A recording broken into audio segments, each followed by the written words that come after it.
Folks, Black Star Network is here. Oh, no punches! I'm real revolutionary right now. Support this man, Black Media. He makes sure that our stories are told. Thank you for being the voice of Black America, Roland. Stay black. I love y'all. All momentum we have now, we have to keep this going. The video looks phenomenal. See, there's a difference between Black Star Network and Black-owned media and something like CNN. You can't be Black-owned media and be scared. It's time to be smart. Bring your eyeballs home. You dig?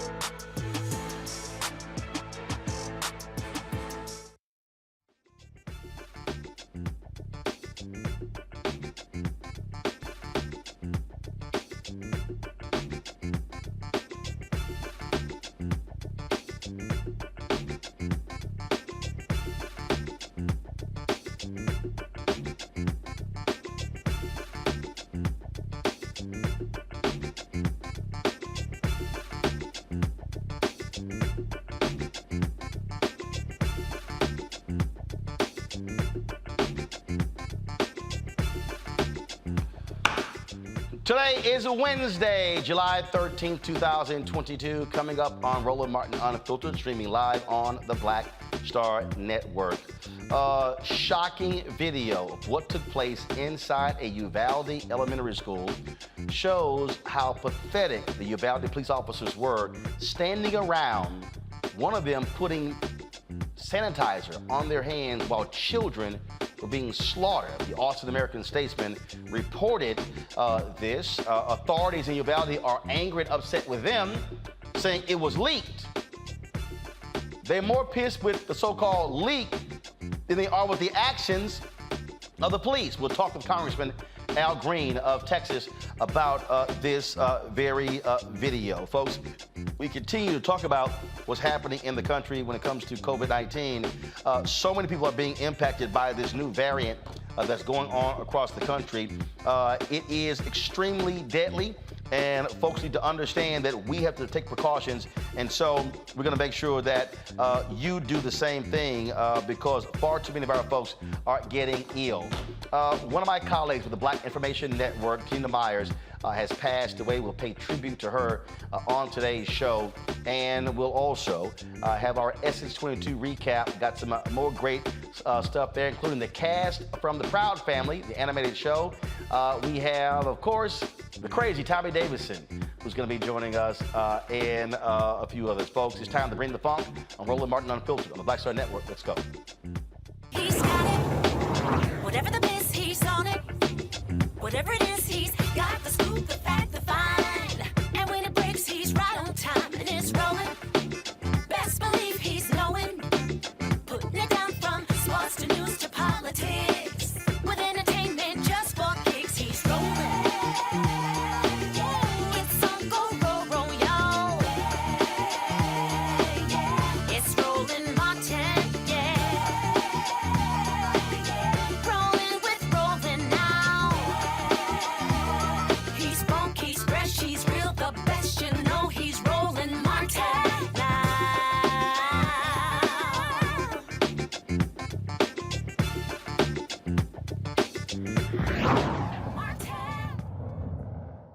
Disturbing video from inside of Robb Elementary in Uvalde, Texas, has been released by the Austin American-Statesman newspaper. Officials there are angry because they say they were going to be releasing the video on Sunday, but the newspaper released it on Tuesday. We want to warn you that some of the videos you're about to watch are extremely graphic. Folks, here you can see the gunman entering the building up until the moment where the shooting began. Now, you're going to be again, you see the gunman there. You see one of the kids take off there. It is, trust me, extremely shocking video to have to witness. Also, the officers, when they arrive on the scene, they wait more than an hour to engage the suspect. And folks, and so if y'all roll the video, you'll see the officers coming in as they're now going down the hallway. But here's what's crazy, folks.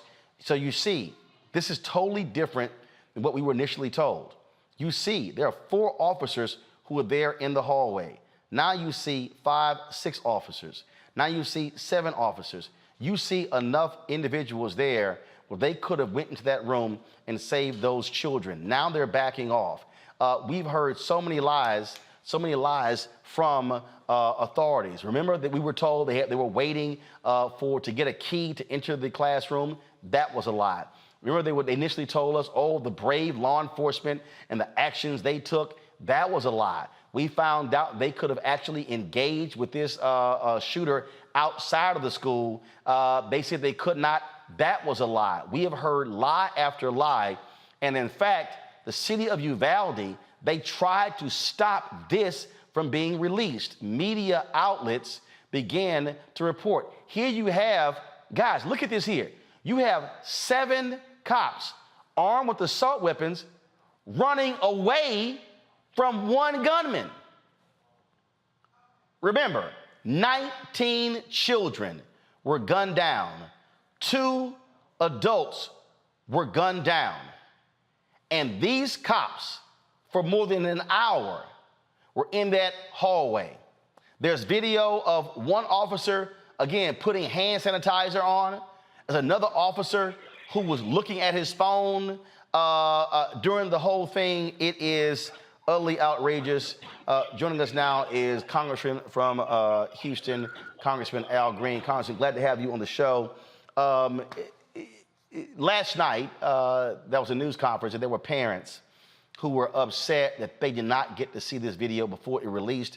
City officials were angry with the Austin American Statesman, saying they should have waited. Here's some of what the parents said last night. Another parent got a call saying that somebody got a hold of it. It got released and got leaked. And they didn't have our permission from us to do so. And it went on the air not too long ago, and they weren't supposed to do it without our consent. For one, they didn't have our consent, and we didn't want any audio, and these SOBs did it. It got leaked. We're very angry, and we want justice for our kids, and for this to be let out without us even being seen first. We're the parents that lost our children. We're supposed to do this together first, not for the world. We're suffering, and I know the world is suffering too, but these were our babies that were taken from us. So to the person that leaked it, screw you, and that's coming from me, Felicia Martinez, from all of us, screw you. Congressman Green, I understand the anger of the parents. Whoopi Goldberg was on The View, and she blasted the Austin American Statesman, saying that she said it was just wrong for them to do this here. I worked at the Austin American Statesman out of college. As a member of the media, and this has to be said, Congressman, that video, that's public records. The reality is, we have heard lies from day one, and the record needs to be corrected about what took place. And so I believe the American Statesman did the right thing by releasing the video, because all we have gotten from the city of Uvalde and from the Uvalde School District and from Texas Governor Greg Abbott have been lies. And this is the public right to know involved here. So just your thoughts about this whole sordid affair. Well, it's a sad, sordid affair. It's the kind of thing that you hope would never happen. And the pain that these family members are enduring is not something that anyone should have to suffer. It makes tears well in your eyes and your heart bleeds. I see the cover-up, and that's what it is. It's a cover-up. because this is very similar, not the same, but similar to the George Floyd video. But for the video in the George Floyd case, I don't think we'd have the verdicts that we have now. The video spoke the truth to power. These videos, this video speaks truth to power. And it shows persons, these good guys with guns, who are supposed to be able to take out bad guys with guns, standing around, cleaning their hands, sanitizing, talking to each other, hearing gunshots, hearing screams. I am told that there's a video with an audio that reveals the screams of the children. If all of this is happening, there has to be some accountability. Just as there was accountability for George Floyd, there has to be accountability for these families. These officers cannot be allowed to simply indicate they were waiting for additional support and help. They had guns, they had body armor, they had shields, and they didn't have the one thing that they should have had, and that was the will to save lives. This is what they were sworn to do. I regret that it happened this way, but they have to be held accountable. This is a cover-up, and every person who did not speak up about this is involved in this cover-up. Every person who is involved in it has to be punished in some way. And that, Congressman, is why I believe the American Statesman should have released this, because we flat out cannot trust anything that comes out of Uvalde. We can't trust any of it. We can't trust any. When they had that news conference and Beto O'Rourke stood up and called them out, they chastised him. How dare you, shut up and sit down. And they were all up there lying. And that was the governor's news conference, by the way. When he approached, he was approaching the governor of the state of Texas. So the governor of the state of Texas himself was a part of this, either wittingly or unwittingly, but a part of it. And the governor himself ought to be demanding more. The governor has awesome power. He has awesome executive powers, and he has a force that he can use. But the governor is too busy trying to avoid passing gun safety laws to allow himself to get involved with this. I believe we need to start at the very top or the bottom and work our way to the top. But the governor is involved in this, and he needs to make sure that he clears his name. His name hasn't been cleared for me. The governor needs to do more. I've seen where other parents said, how dare Uvalde be more angry about the release of the video if they're calling a leak than actually what's on the video? Yeah, that's quite remarkable, isn't it? That the constabulary, the members of the city constabulary and the police, the council members perhaps, I'm not sure who they all are, the mayor. I heard one member of the official body there indicate that he was so upset about the release of this. And while I can understand the family members being upset, they would expect the courtesy of seeing this. But what I don't understand is how we can say that it shouldn't be released at all. And there are some people who are saying this. This is what it's going to take to get justice for these families. This video being shown, this is an Edmund Pettus Bridge moment. It was the crossing of the Edmund Pettus Bridge shown across the world that made a difference for civil rights in this country. It is a viewing of this video that's going to make a difference for those families in Uvalde. I understand their pain and their suffering, and I'm grieving with them, but I don't feel their pain. This is pain that I can't feel. But I do believe that they have a right to say to people how they feel about it, and I respect that. Now, I want to add one additional thing. If we had more than 15 officers with body armor, shields, and guns, and they did not take out this bad guy with the gun, how can we expect a teacher with a pistol to take out bad guys with guns. Right. I mean, we're showing the video right now. They literally have assault weapons. They have the protective armor that you normally see with riots that's bulletproof. They have that right there. And we're talking about more than 15 cops. It's one guy with a gun in the classroom. It's 19 kids, 2 adults. It's about 15 of them, and they were scared to go down the hallway. It literally raises your blood pressure, and it causes you to become irate. I understand it. And for us to make this argument that teachers ought to be armed, this in fact disproves that theory.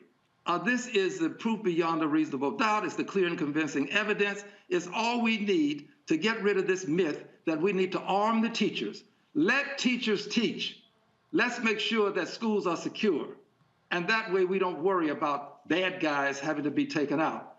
And I contend still that to do this properly, we've got to do something about these assault weapons that are on our streets. I am standing where I've been. I will continue to be here. We've got to get these AR-15 type assault weapons off our streets, these bump stocks, these high-capacity magazines.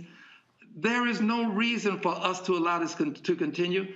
And I would warn all of my colleagues, those who vote against these gun safety rules to protect the public, you have the blood of people in Uvalde on your hands. And when this continues, you will have the blood of people on your hands. Because we can stop this, we don't have to have these guns on the streets. And we are the people who can do it. The question is, will we get the will, or will we be like these officers? All of us standing around, casting our votes, knowing that lives are going to be lost in the future. They've already been lost in the past, and we know that it's going to happen again. This is from the American Statesman right here.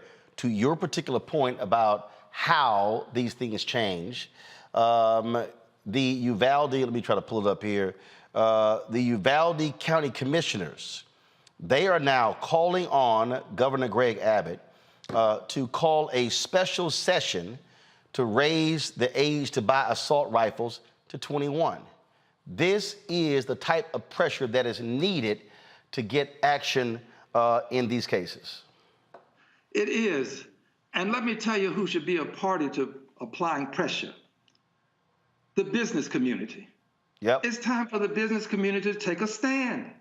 Dr. King said the truest measure of the person is not where you stand in times of comfort and convenience, but where do you stand in times of challenge and controversy? Where does the business community stand on these assault-type weapons? Tops was a business. That was a grocery store. The Walmart was a business. We are finding that businesses are going to suffer, and as a result, people in the neighborhood suffer. I'm having a hearing next week, and we're going to, at that hearing, examine how these mass shootings impact the economy, impact housing, impact communities. And we're finding that people want to move away from communities where there's a mass shooting. We're finding that businesses will lose money after a mass shooting takes place. This business community has to speak up. They cannot be allowed to simply sit silently by and count their profits. Absolutely. Congressman Al Green, we surely appreciate this. Thank you for joining us.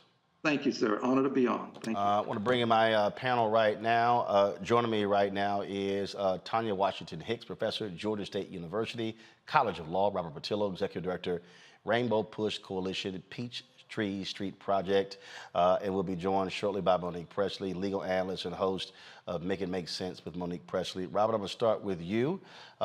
You are someone, you own a number of guns.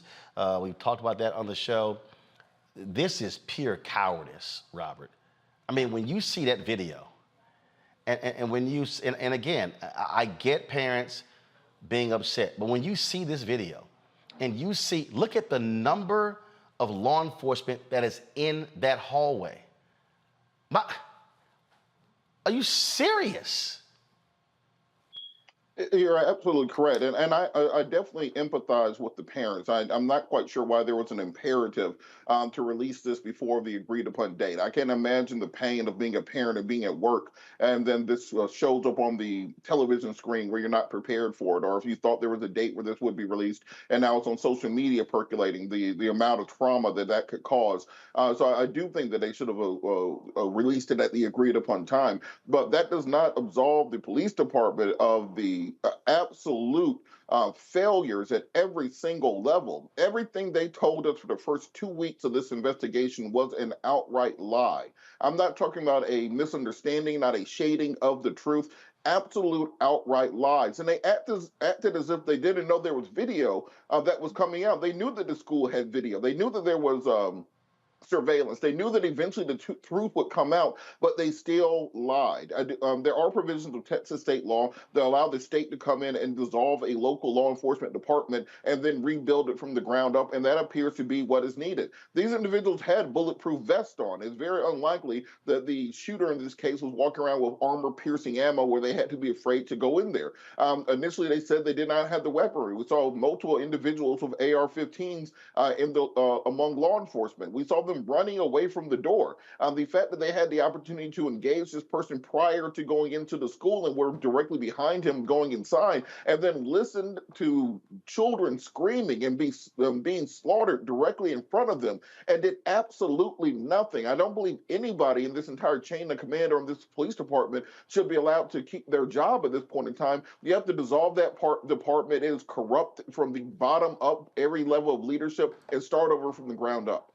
Congressman Al Green, what about that? I mean, do you believe that this department should be terminated and start from the ground up? Because, I mean, I don't know how anybody could trust anybody in this department with the lies that we have heard in the past month.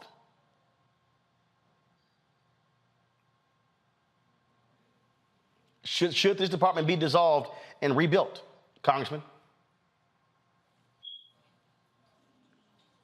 Thank you for inviting me back in. I'm sorry I missed my cue. I concur with you. This is what I mean by the governor and the executive branch having this awesome amount of authority. I think that this cover-up is something that is unlike things that we have seen before, and you have to take extraordinary measures unlike we see in most times. So yes, I would concur. Let's start anew. Let's do what we can to give assurances that we won't have this level of insidious prevarication to manifest itself. And I think the best way to do that is to start from the ground up. We do need to do this. And the governor has that kind of authority, and he ought to use his awesome authority to deal with this awesome cover-up. Tanya, your thoughts? You know, I want to just say that I understand the parents having to witness this before they were prepared for it and to witness it in public. And so I do want to say that their outrage at having to see this before they had a chance to process it is warranted. It is not warranted, however, for the public officials to be more outraged about the leak than they are about what I think you aptly describe, Roland, as pure cowardice. These people are being paid to protect and serve. They did neither in that instance. And if they're afraid of these weapons, if the police are afraid of these weapons, then the public doesn't need to have them. And there were parents who were confined, who were trying to get into that building to save their kids. If the police aren't going to do something, let the parents do what parents do for children, which is protect them. It is absolutely outrageous. Indeed, indeed. Monique Presley, we were just showing, we showed the video. We got Congressman Al Green on. And it's to watch that video and to watch the number of cops in that hallway for an hour. And we're not playing the audio for a reason, but they did nothing. They didn't even go. They stood outside. How do you, one gunman with an assault rifle, 15, 20 cops, and they did not engage knowing full well what was happening inside. I didn't hear anybody. Monique? Yeah. Again, your thoughts on the release of this video of the Austin American-Statesman, just showing the sheer incompetence of these Uvalde cops after they lied to us and talked about how just courageous and brave they were in this case. Oh, I'm sorry. I couldn't hear you, so I didn't hear the question the first time. Forgive me. But no, everything about this is hideous. It's a worst case scenario. It's a complete failure, lack of responsibility to do the one thing that they're responsible for, which is to keep us safe. There was a breakdown of protocols. There was an abandonment of position and of responsibility, to me, across the board. It is just, again, it's just incredible what we're seeing here. Congressman, do you believe that, I mean, we've seen the Supreme Court decision when it comes to the issue of guns in New York State. We saw, of course, the gun bill that was signed into law Monday by President Joe Biden. I would hope, I would really hope that Texans are really taking seriously this gubernatorial election and to show how Greg Abbott, Dan Patrick, and Republicans in the state have utterly failed Texans, not just when it comes to guns, but the number of mass shootings that have happened in Texas in the past 5 years. I mean, shoot, let's not even bring up the electrical grid and that absolute mess that's happening there. I mean, these people do not need to be in power. Well, you'll get an amen from me. If you want to add to the story, what about Hurricane Harvey and persons who are still suffering, and the way the government's land office in Texas thwarted the efforts to help people who are indeed in need of help, and tried as best as they could to send the money to people who were barely impacted by the hurricane. Houston was the epicenter of this hurricane, received over a trillion gallons of water. So yes, the list is long. And I contend that people ought to vote their interest. So if you had a problem with your electricity and you understand that it hasn't really been repaired, vote your interest. You're worried about Hurricane Harvey and similar thing happening to you because we are susceptible to these things. We live along the Gulf Coast. Vote your interest. If you think that guns in the hands of 18-year-olds is something that's liable, as opposed to making persons who sell these guns to these people liable, you still have to vote your interest. And I would also contend that these gun manufacturers, they have to be given the same treatment that other major corporations that deal with lethality have. They can't be immune from prosecution. And I'm talking about civil litigation. They can't.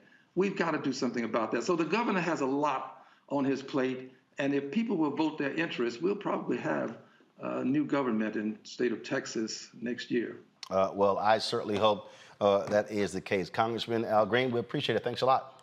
Thank you, sir. All right, folks, got to go to a break.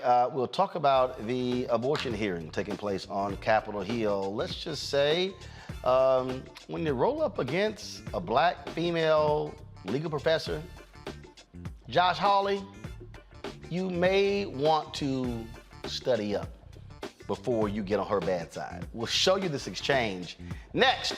Roland Martin Unfiltered on the Black Star Network.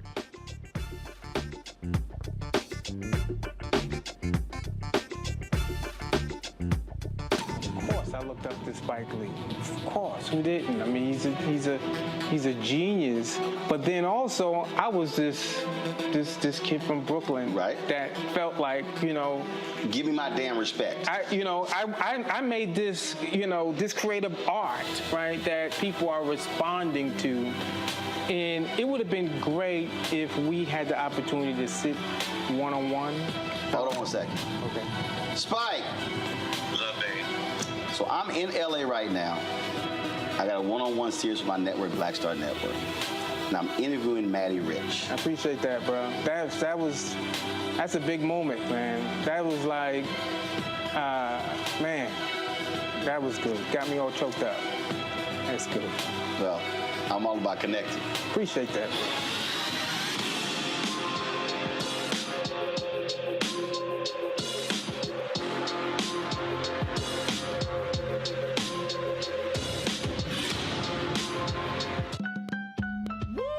We're all impacted by the culture, whether we know it or not. From politics to music and entertainment, it's a huge part of our lives, and we're going to talk about it every day right here on The Culture with me, Faraji Muhammad, only on the Black Star Network. Hey everybody, it's your girl Lunel. So what's up? This is your boy Earthquake. Hi, I'm Chaylee Rose, and you're watching Roland Martin Unfiltered.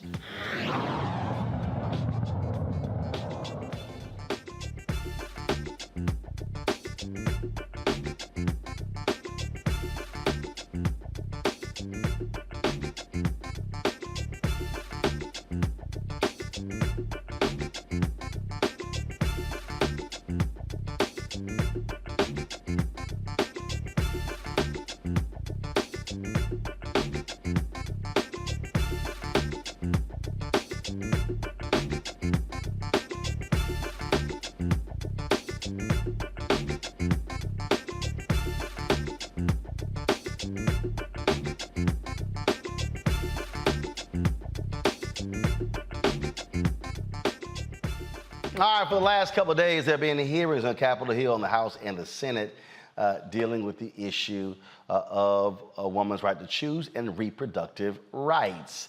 The hearing today in the House took place, but man, it's the one yesterday in the U.S. Senate that folks are still talking about. It was quite something to see this back and forth exchange between Josh Hawley. Y'all know who that is. That is the crazy, deranged, MAGA-loving idiot from Missouri who is a United States Senator, who is one of the most, again, despicable folks in the United States Senate. Well, he got into this back and forth, y'all, with Berkeley law professor Kiara Bridges over the issue of transgender, reproductive rights. Let's just say she wasn't here for no bullshit dealing with Hawley. Professor Bridges, you said several times, you've used a phrase, I want to make sure I understand what you mean by it. You've referred to people with a capacity for pregnancy. Would that be women? Many women, cis women, have the capacity for pregnancy. Many cis women do not have the capacity for pregnancy. There are also trans men who are capable of pregnancy, as well as non-binary people who are capable of pregnancy. So this isn't really a women's rights issue. We can recognize that this impacts women while also recognizing that it impacts other groups. Those things are not mutually exclusive, Senator Hawley. Oh, so your view is that the core of this right then is about what? So I want to recognize that your line of questioning is transphobic, and it opens up trans people to violence by not recognizing that. Wow, you're saying that I'm opening up people to violence by asking whether or not women are the folks who can have pregnancies? So I want to note that 1 out of 5 transgender persons have attempted suicide. So I think it's important. Because of my line of questioning? So we can't talk about it? Because denying that trans people exist and pretending not to know that they exist. I'm denying that trans people exist by asking you if you're talking about women having pregnancies? Do you believe that men can get pregnant?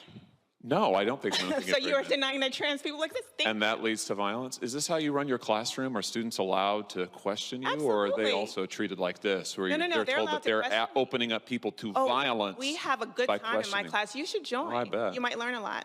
Wow, I would learn a lot. I've learned a lot just in this exchange. Absolutely. Extraordinary. Yep. You might learn a lot. That's a good one there. Senator Maggie Hassan of New Hampshire talked about the overturning of Roe v. Wade and how significant it is. That the end of Roe is not the final goal of anti-choice extremists. Their ultimate objective is to ban abortion nationwide. We have to hold the line against any efforts to enact a nationwide abortion ban and keep fighting to protect a woman's fundamental freedom. This is, after all, about whether women are allowed to make their own complex life and health decisions. Senator John Hickenlooper of Colorado shared a story regarding his mother on this issue. I was born in 1952, so the issues around abortion were of intense discussion, obviously, in those days. And my mother was a single mother, raised 4 kids by herself. And we discussed frequently the issues surrounding abortion. And this was kitchen table discussions. It was my mother's, no matter how lean our household budget may have been, she tried to give every year some donation to Planned Parenthood. Some years it was $10. But she felt that a woman who was forced to carry a child to birth that they were not ready for, that they didn't intend, was being forced to give up part of their life and to have challenges and obstacles that would make their achievements in life far, far more difficult and oftentimes would lead to devastating results. Now, what has also been quite interesting has been watching how Republicans have spent the last several days calling it a lie about a 10-year-old girl who was raped in Ohio and had to travel to Indiana to get an abortion. And if you want to see how these folks behave, check out this tweet here from Judge Legan. Let me get it here. A 10-year-old girl was raped in Jim Jordan's home state of Ohio. Jordan publicly called the story a lie. Then, after the rapist was arrested and confessed, Jordan deleted the tweet without any acknowledgement or apology, y'all. This is the tweet. The Washington Examiner did this tweet, said Ohio AG Dave Yost said his office has not found any evidence of a 10-year-old rape victim in the state who, according to reports cited by President Joe Biden, was 6 weeks pregnant and traveled to Indiana to receive an abortion. Now, that same Ohio AG, he said it was a lie. Here's Jim Jordan saying, another lie, anyone surprised? Guess who lied? Jim Jordan. Because the man who raped that 10-year-old was arrested today. And y'all, the backtracking of Republicans has been intense all day long. I'm going to pull up some other tweets in a second. And so it's really interesting, Tanya, to see again, how the GOP is playing this. They all got busted because, again, they lied. They kept calling everyone a liar. Now a person that's been arrested for raping that girl, and now they're all trying to backtrack saying, oh, it's good that someone got arrested. And then this whole, that whole back and forth, because I've been seeing, here leftists go. What the professor was saying when she said that a trans man can get pregnant, what she's talking about is if a woman, if there was a woman who became a trans man, can still get pregnant, but they call themselves a man. That's what she was explaining, correct? Yes, that is what she was explaining. That is what he clearly did not understand. And what we do in law school classrooms is teach people to think critically and logically. And he seemed frustrated by the fact that she was pointing out the limits of his understanding. What was interesting here, again, we talk about, again, the whole deal. Check this one out here, Monique. After Fox News' Aisha Hasney reported Tuesday that, according to a source close to the situation, an arrest warrant is expected soon in the Ohio 10-year rape case, Tucker Carlson claimed on his show that the story, quote, turned out that story was not true. Boy, they did a whole lot, Monique, trying to deny what is now a true story. And it goes to show you what is happening on the GOP side of the aisle on this issue. Right, but it also shows the need for and the blessing of good reporting when it's done. I saw several stories about just the couple of 1-3. I think it was really just one, but I hear now there were 2 reporters who were actually in the courtroom when the 27-year-old man was arraigned on these charges, and that's what we need, because otherwise Fox, the Tuckers of the world can run with their lie, and their followers will believe it to be true until it's proven otherwise. And so that's why it's necessary for us to actually be able to have reporting on the ground, so that, I mean, it was absurd to think that the White House would discuss it, that they would allow for it to come from the president if they hadn't done their homework. But because in this day and age, you can just call somebody a liar. I can say the sky is blue.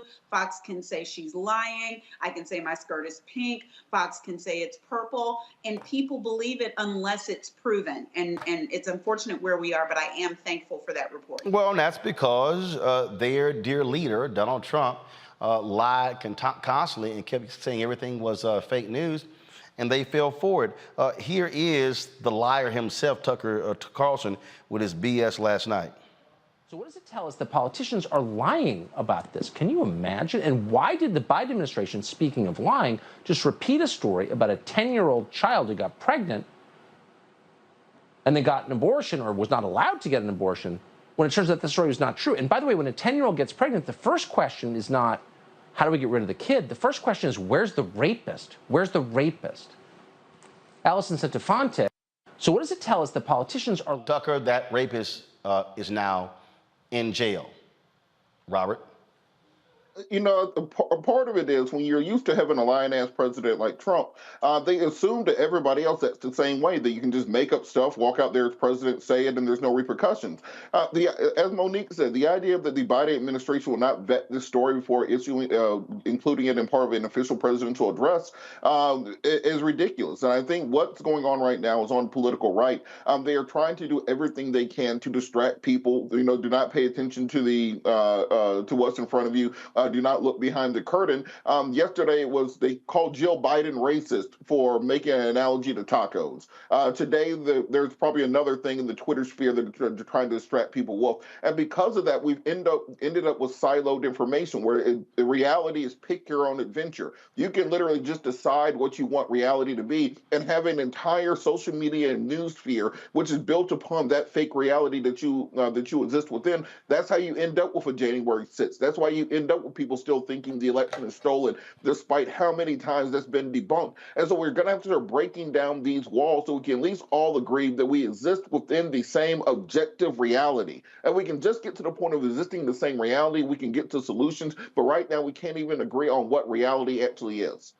Well, and here's what's hilarious. I see this tweet here by Kat Abu. This is the PJ Media reporter, Megan Fox, who spurred the gross and disproven Wall Street Journal op-ed, which described a 10-year-old's rape as a fanciful tale. Fox is now taking credit for the rapist's arrest and ignoring her extremely gross 35-plus tweet thread from a week ago. And they show these tweets. Here's Fox saying, I should delete my account for exposing that no media was looking for a rapist and was only interested in political weaponization of child rape. First of all, it's not the media's job to look for a rapist, it's the police. Would this arrest have happened if I love this one here. Would this arrest have happened if no one asked questions about the shoddy reporting of this heinous act? I'm glad someone was arrested. Then this next one, let's see here. And then she goes, the story about a 10-year-old pregnant girl who had to go from Ohio to Indiana for an abortion gives me serious pause for a number of reasons. There are many red flags. I'm going to detail them here.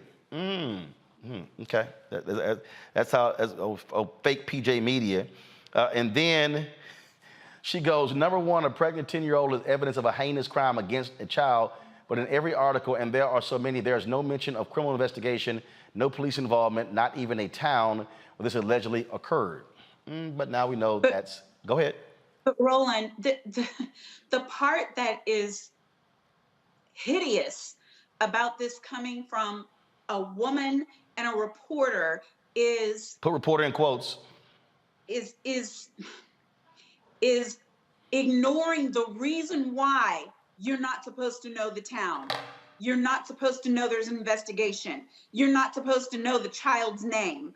Adult women are protected in these circumstances. How much more should a 10-year-old child be protected? It's not that there is an investigation or that the Biden administration doesn't have access to the facts, especially if the parents of the child chose to share them, but the rest of us are not supposed to know, because this baby is gonna have to try to live after this. Right. It's horrible enough what has happened. We're not supposed to be able to prove that she exists, know her name, know any of these facts. I mean, there are actually laws, rape shield laws in place, especially for minors, so that this doesn't happen. And everyone who's saying, but can you prove it? Can you prove it? Sounds idiotic, especially Tucker. The real issue is, where's the rapist? No, fool.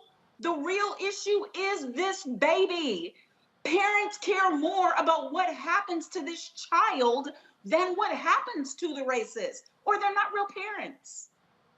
Yeah, I just, and again, you know, what we are seeing here, Tanya, we are seeing folks on the right who are desperate to demonize folks on the left by any means necessary, because their agenda is real simple. And their agenda is flat out.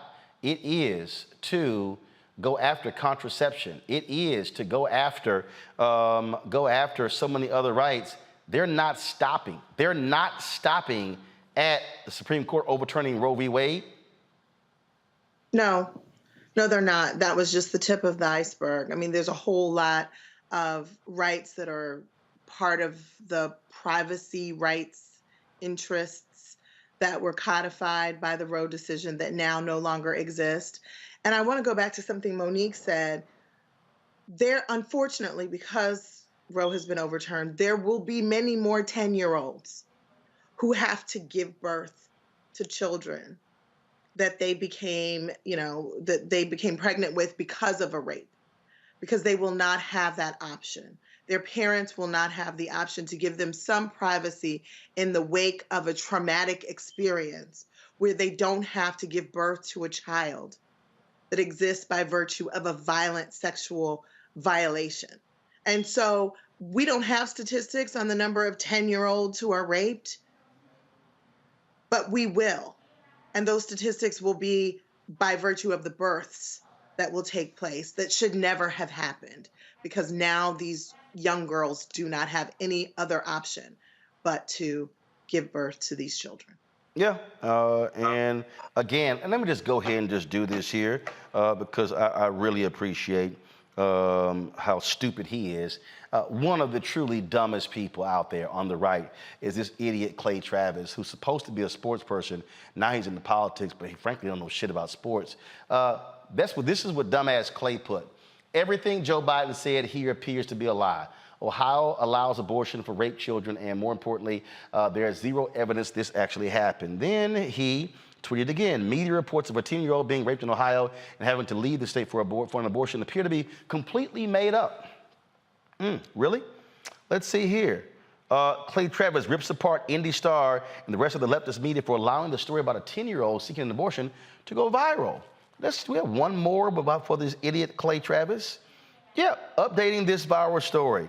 A 27-year-old illegal immigrant in Ohio has been arrested for raping a 10-year-old girl. The girl could have gotten an abortion in Ohio under state law per the AG, but traveled to Indiana to have the abortion instead. Oh, but Clay, did you leave out that you are a lying scumbag? Oh, I guess you forgot those tweets, huh? Yeah, I guess so. That's how they roll. Folks, just understand what we're dealing with. You're dealing with the kind of liars that exist. Here's Congressman Jamie Raskin of Maryland, who says the right to an abortion should be up to a woman.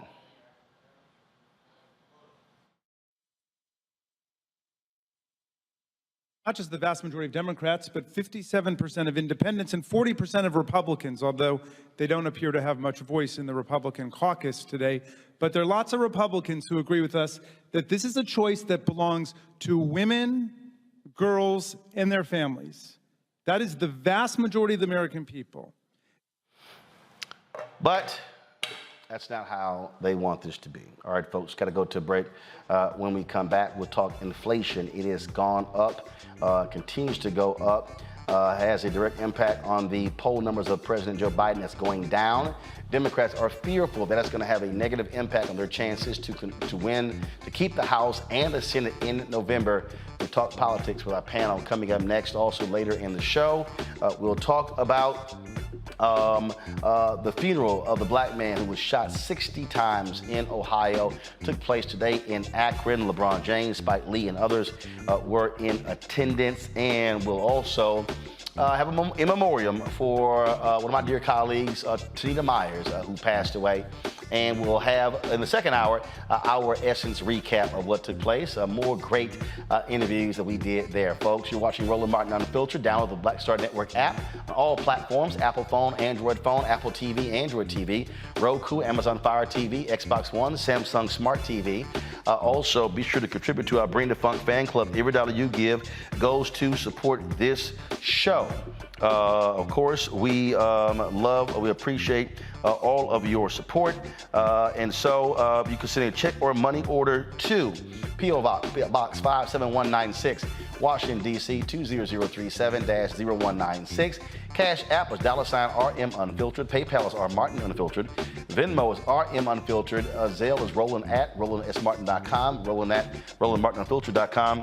Shout out to Karen, Deborah James, Oliver Rice II, Mata, and Cheryl Jackson. All of them who sent us support via Cash App. Oliver Rice. Second as well. Let's see here. Did I leave anybody out? Cherry Jackson, Charles Phillips, Gregory Hampton, Krista Burnett, Peggy Porter, LaBrenda Williams, Matthew Price, Cordell. I want to thank all of you. Vondale Morgan, Christopher Shepard as well. We'll be right back, y'all.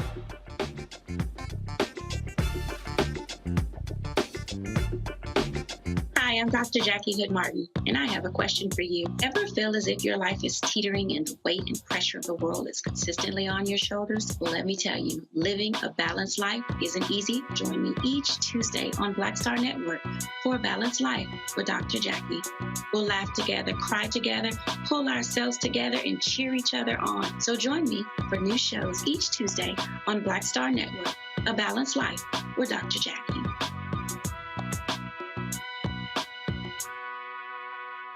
Pull up a chair, take your seat at the Black Table with me, Dr. Greg Carr, here on the Black Star Network. Every week, we'll take a deeper dive into the world we're living in. Join the conversation only on the Black Star Network. You want me to do something crazy, but I don't know what to do. I'd rather just sit here. Hi, this is Cheryl Lee Ralph, and you are watching Roland Martin Unfiltered. I mean, could it be any other way? Really? It's Roland Martin.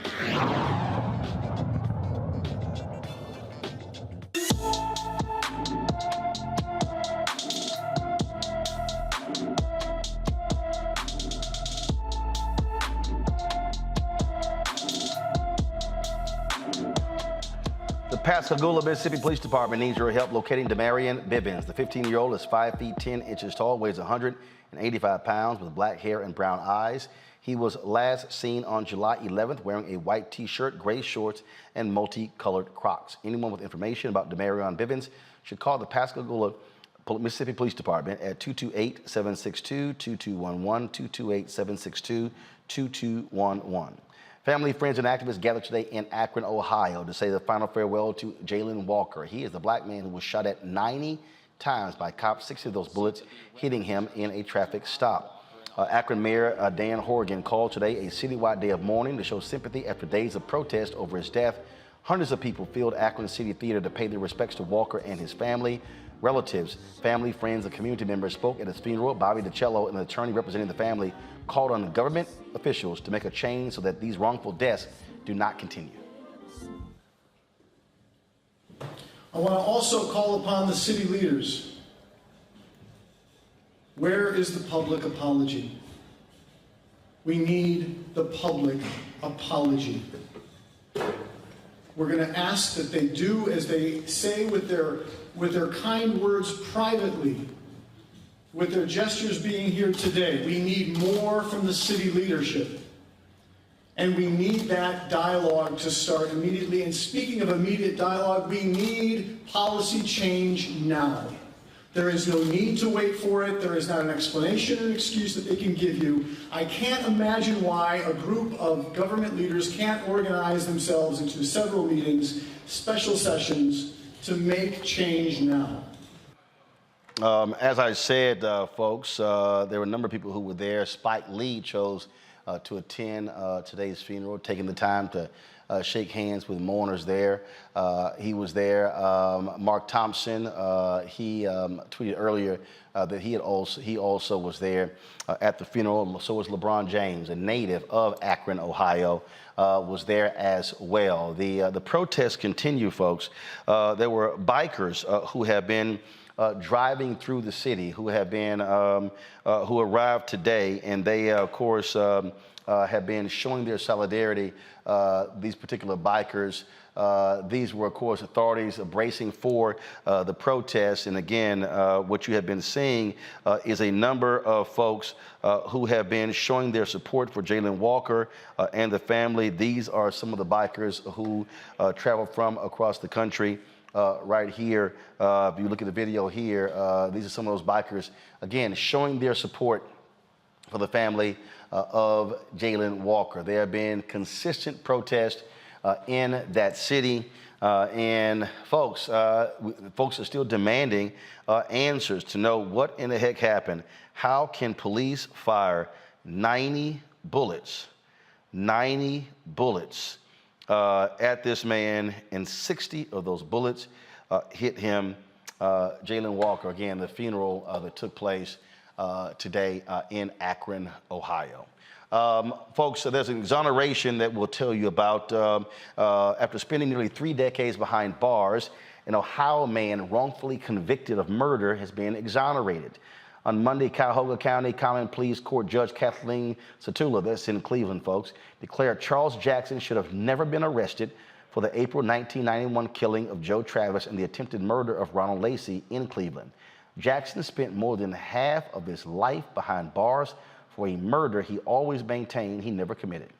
The Ohio Court of Claims will pay Jackson approximately $52,000 per year he was locked up, totaling roughly $1.45 million. I believe, Robert, every state in this country should have a significant restitution program for anyone who was wrongfully incarcerated. They should be paid some substantial fee for spending time behind bars. Well, absolutely. I think that should be a bare minimum in cases of this nature. I also think that we should open up the court system in the state to civil liability. Oftentimes, when you look deep into these cases, I've done cases of this nature of releasing people of long dead cases. There are significant levels of fraud that have got them in that situation in the first place. Prosecutorial misconduct, officers lying and fabricating evidence, those sorts of things. These people should be able to sue the state for falsely imprisoning them and get a civil judgment against them, not just what the state feels like giving them, what a jury decides is the proper amount for their pain and suffering and what they have gone through over all these years. So the fund is a great start.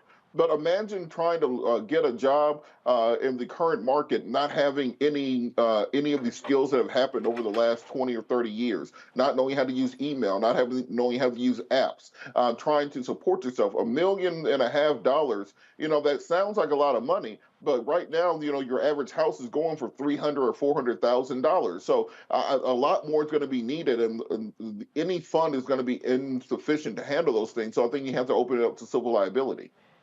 Mm-hmm. Tanya. And I think the other thing that civil liability would achieve is behavior by prosecutors, judges, and police that would result in fewer wrongful convictions in the first place. You can't compensate somebody for years of their life that they can't get back, relationships that they weren't able to maintain or to have, just the quality of life. No one would trade their lives and their liberty for $1.5 million.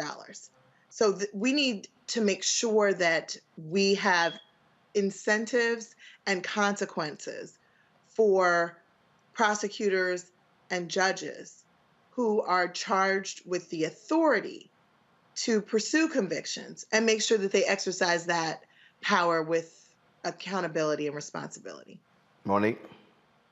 Yeah, over 10,000 a year U.S. citizens are wrongly convicted. That is a conservative estimate from the New York Times, a study that came out year before last, and it was a conservative estimate then. So when you see one case like this with some amount of money, no, it's a drop in the bucket. It is literally a drop in the bucket because we are having tens of thousands of majority Black and brown men and women who either are being falsely convicted or who are being turned and threatened and being basically forced to accept and take guilty pleas for crimes that they did not commit. And so the problem is systemic, and this does not cut it.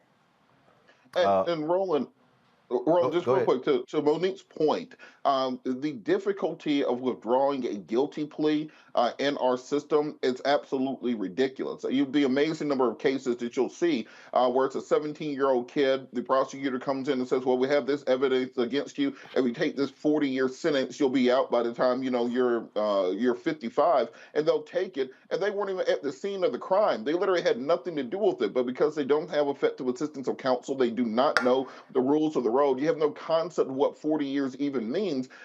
You could do an entire TV series or a Netflix documentary just on that. So we have to reform this system from the inside out. And as much as the victim's fund is a great idea, the only thing that changes behavior is either prosecution or civil judgments. And talk about changing behavior. A Missouri family, a Black man detained and beaten by police by hospital security guards in St. Louis. They filed a lawsuit.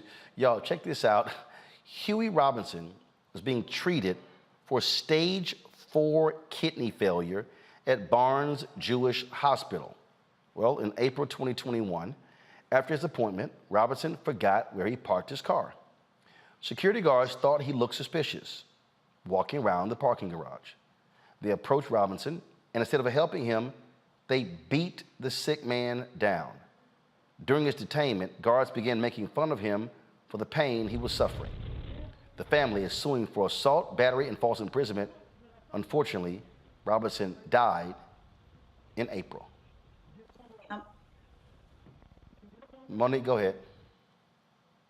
Yep, I don't know what else to say about that, Roland, except for this is not rare. I don't know how many times I can say on your show and elsewhere that we are not viewed as 100% human.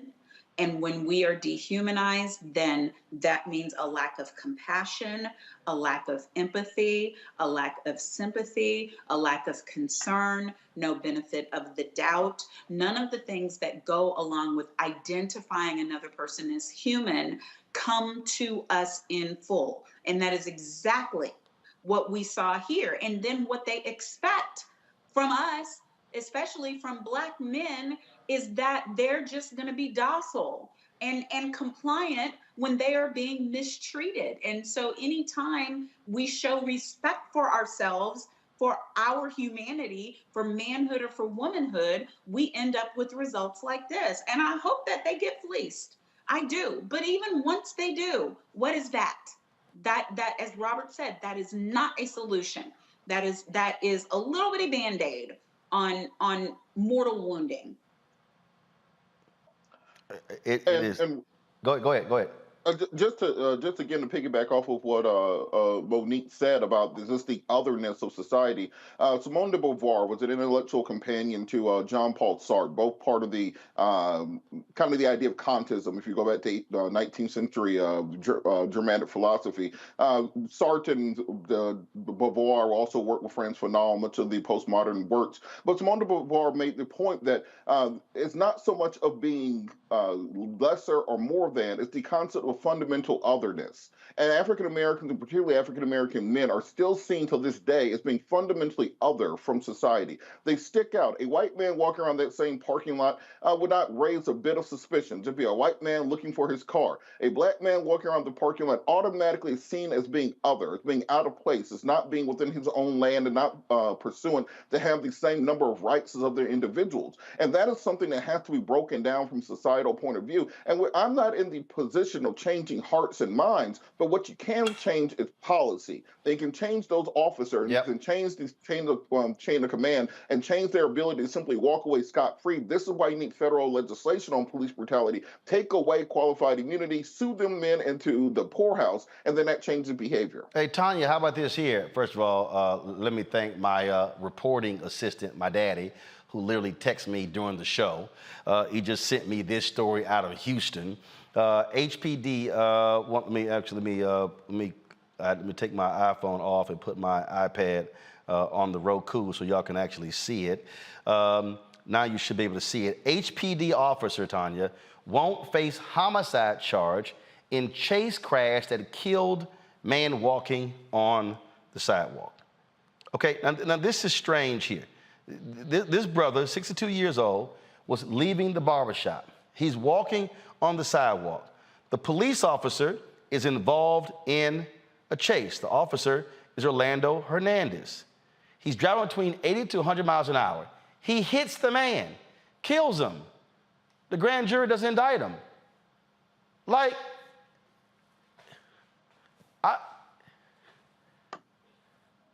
So, cause his own death?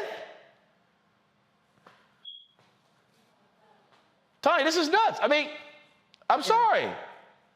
What? He's protected because he was involved in a chase and he was going to assist other officers dealing with some teenagers who carjacked the car? A man is dead because the cop hit him and nothing happens to the cop. He's on paid administrative leave. And there are some jurisdictions that have laws that limit officers' ability to engage in high-speed chases for this very reason. But I think, the idea of our basic humanity means that no matter the lack of humanity that's attributed to us, means that no matter what we're doing, looking for our car, walking down the sidewalk, engaged in a conversation on a cell phone, in a store, there is no safe place where there are officers and citizens who do not perceive that Black lives matter. Here's what's crazy, Monique. As Hernandez sped toward the intersection of Reed Road and Scott Street, body cam video shows the officer turned the steering wheel nearly 180 degrees to avoid hitting other cars. His cruiser slid slightly right, going up onto the sidewalk and hitting Jackson before slamming into a nearby dumpster. Investigators with HPD's Vehicular Crimes Division wrote that Hernandez was, quote, traveling at an unsafe speed and performed a faulty evasive action in the crash report. I dare say that if Monique, Robert, or Tanya, or myself was driving 80 to 100 miles an hour and we rolled up on the sidewalk, hit somebody, and then hit a dumpster, it's a good bet at a minimum we will be charged with vehicular manslaughter. Right. I mean, we would be, but we can't ignore the reason why we would be. We're not in any jurisdiction given the permission by law to conduct and participate in high-speed chases. So anytime that we're doing that, whether we're doing evasive maneuvers to avoid other cars or not, whether we accidentally hit someone on the sidewalk or not, if we're driving drunk, if we're driving at a high rate of speed, et cetera, then the laws apply to us as civilians. It's not the same laws that apply to him as a police officer, and that is tragic, but I do not believe that that is criminal. But here's the crazy part. But here's the crazy part. Officers, here's the deal. He actually wasn't chasing somebody. He was on his way. The story says officers were on their way to help another officer arrest 5 teenagers involved in an alleged carjacking and chase. Right. Well, but you're given permission to use elevated speed under whatever the jurisdictional laws are. This will be a civil suit, obviously, although in Texas, unfortunately, probably not a profitable one. And when administrative leave is over, there'll be a determination made as to whether the actions that were taken were in accords with the departmental guidelines or not. But I'm not at all surprised that the jury found that there would not be criminal charges in this case. Absolutely crazy. All right, folks, got to go to break. When we come back, is white dude blames Black Lives Matter or defacing his property. His dumb ass did it. Now he in jail. Also, Mayor McLeod Bethune, her statue is now in Statuary Hall, representing the state of Florida. We'll show you the unveiling that took place today.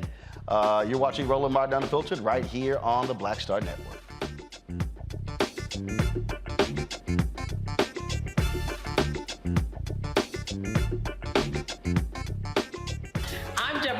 America's wealth coach. And on the next Get Wealthy, have you heard that it's not how much you earn, but how much you keep that matters? Well, the secret to building wealth could be hidden in our tax code. That's right. Joining me on the next Get Wealthy is someone who calls herself the gatekeeper to the IRS. And she's going to be sharing the secrets and strategies you need to know, whether you're a business owner or an individual, how you can get wealthy. That's right here, only on Black Star Network.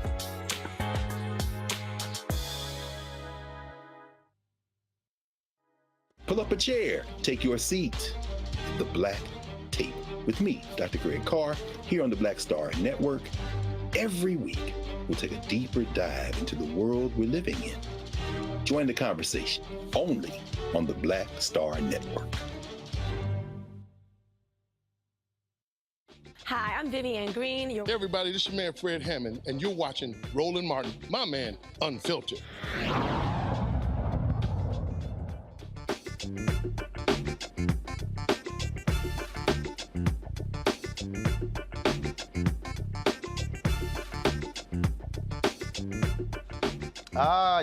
You gotta love dumbass Trump supporters in Minnesota. This fool, y'all, Dennis Mola, this fool lit his camper on fire, defaced his garage, and blamed Antifa and anti-Trump supporters. He filed false insurance claims, receiving thousands in insurance payments. Well, Monique, now that dumbass is charged with 2 counts of federal wire fraud. Well, yeah, because he's criminally criminal. I mean, that's nothing but scheming and blaming the black folks. Caught. Oh, I really hope he's got a black Biden-Harris supporter as a bunkmate, Robert. Well, this is part of what we've seen throughout this entire movement for Black Lives over the course of the last decade. On the political right, they have so demonized the concept of Black Lives Matter, so demonized the idea of fighting back against fascism, that they've now turned people who simply want a better and more just society into the Legion of Doom, and they will blame them for literally anything and think they can get away with it. This is the same mentality that went toward Killer Kyle up there in Wisconsin, the same mentality that was with the McCloskeys in Missouri, aiming their weapons at people marching down the street, peacefully protesting, until these people can get out of that right-wing media sphere where they simply believe all the BS that is shoveled down their throat to oppose the type of progress that is being made and that we want to be made in this country. They'll continue to see things along these lines. I'm glad this man got caught. I hope they lock his ass up for a long time. I hope they take a lot of the people who believe in the same thing with him along those lines. But at the end of the day, we have to start cutting this cancer of political division out of this country, because that's what negates progress that has to be made. Just always blame it on black people, Tanya. Yeah, it's called racial scapegoating. Like, there's a name for this, and there's a history of it. Perpetrating crime and then blaming black people and tying or tapping into entrenched racial ideas about the criminality of black folks. So he's lied about this. I'm glad he got caught, and I hope it's a warning to other people who are inclined to engage in similar behavior to think twice and not do it. Well, that's how they do it. All right, folks. One of the white domestic terrorists has been replaced in Statuary Hall in the U.S. Capitol. Today, the statue of Mary McLeod Bethune was unveiled. Of course, Florida, every state sends at least two. They get to pick two statues, represent them. Well, folks chose to get rid of the statue of Confederate General Edmund Kirby Smith, represent Florida, and Mary McLeod Bethune, who founded Bethune-Cookman University, the only HBCU established by a black woman. Of course, that was what replaced her. She, of course, also helped establish the United Negro College Fund and the National Council of Negro Women, involved working with them. She also served as a presidential advisor for Franklin Delano Roosevelt.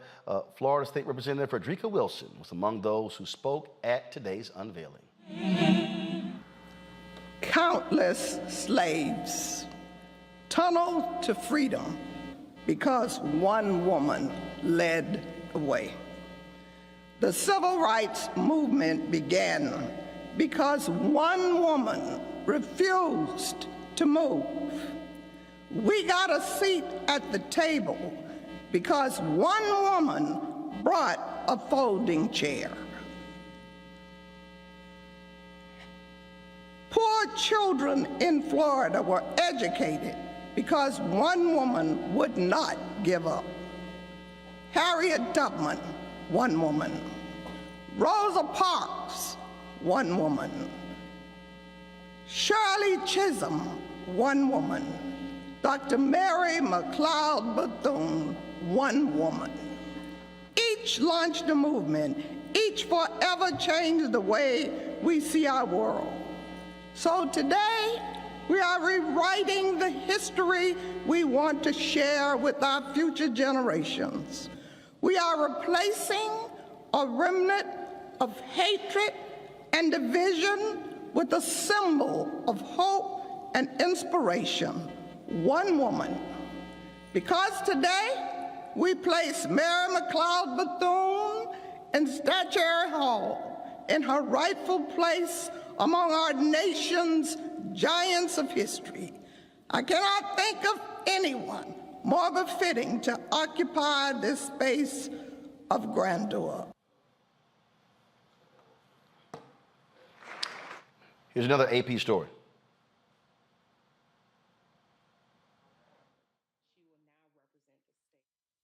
And she will be the first African American to have a state commissioned statue in that hall. This is a huge deal for Florida. And we haven't heard a lot about it on the national scene, unfortunately. But I'm hoping that after this happens today, that more people will become aware of her story, more people will be interested in her work, not just what she did in Florida, what she did in DC, what she did for the world. I mean, Mrs. Bethune's name deserves to be up there with Dr. Martin Luther King. I mean, she was the Oprah of her time. She was the VP Kamala Harris of her time. Like, that is how important she was and the work that she did, you know, in the 20th century. I hope that this statue is not just a one-day occurrence, but that this statue brings more reverence and more understanding of the story of Mrs. Mary McLeod Bethune. Tanya, there are a lot of people, and I see these crazy folks who tweet, oh, we ain't asked for no statue. We want other stuff. But here's what people don't understand. U.S. Statuary Hall, that means when people go visit the Capitol, if you're from Florida, you're going to see who are your Florida statues. And for all of these years, it was a white domestic terrorist, a Confederate general that represented Florida in Statuary Hall. Now, one of their two statues is going to be Mary McLeod Bethune. That Absolutely. Is important. That's incredibly important. This is American history. It's not just important for Black people. It's important for all Americans to know that this woman, against all odds, was able to educate hundreds and thousands of children who went on to create things that contributed to American society. And she's another, hidden figure. They still exist, these Black women who made all of these contributions who are never recognized. And so this is a victory for Americans. American history has far too long been white male. And so it's time for other people who have done amazing, important things to be recognized in public spaces. And I love the Black roses. I've seen the Black roses in Europe. That's what she called her students. I think it is absolutely beautiful that they placed one in her hand in that statue. Monique?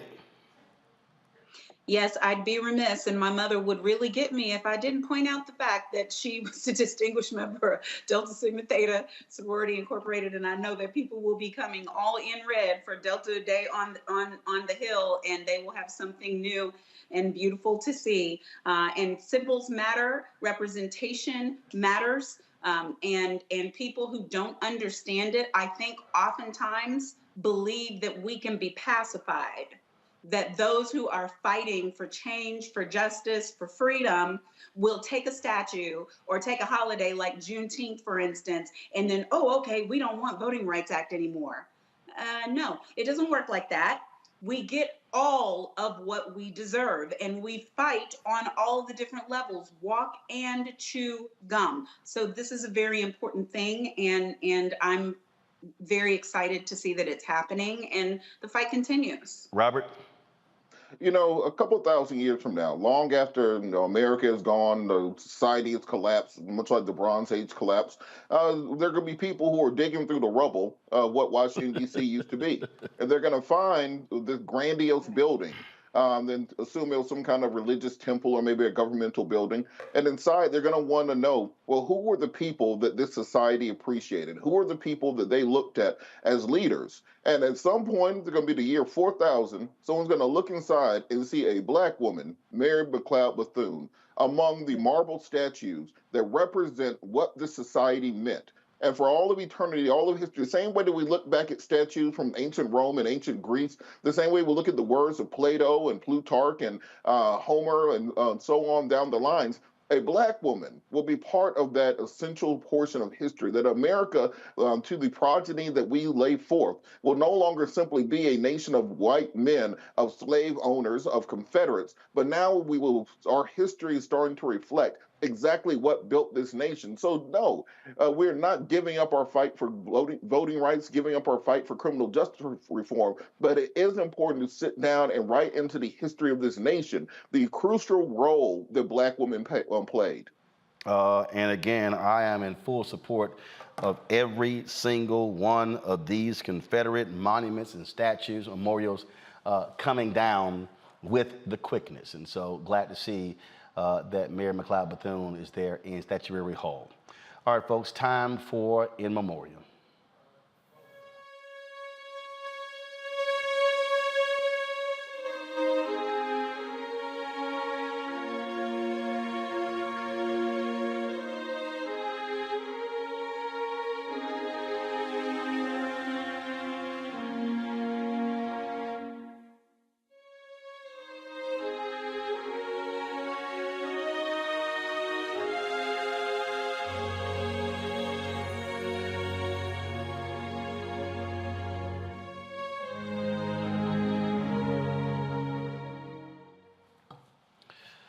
Folks, it was 1 week ago when I was driving in Birmingham. Henry and I were in the SUV trying to deal with the wreck that our driver, Deshaun Smith, was in, where our Sprinter was total. And I got a text from John Murray asking me if I heard what happened to Tanita Myers.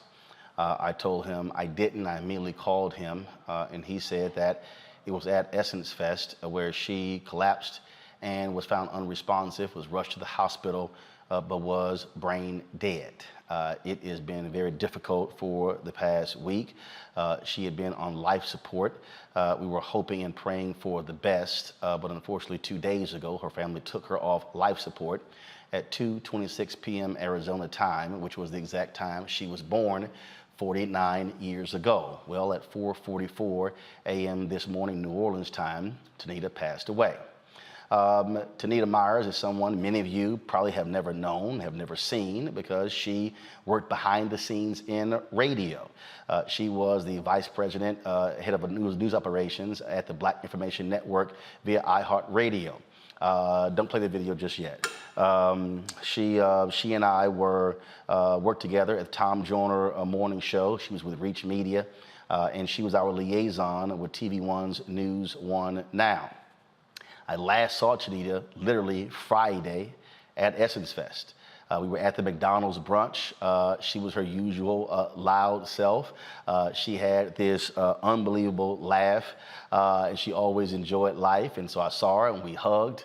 And what his was crazy. I don't even think I have a picture with Tanita because, again, she didn't like taking pictures.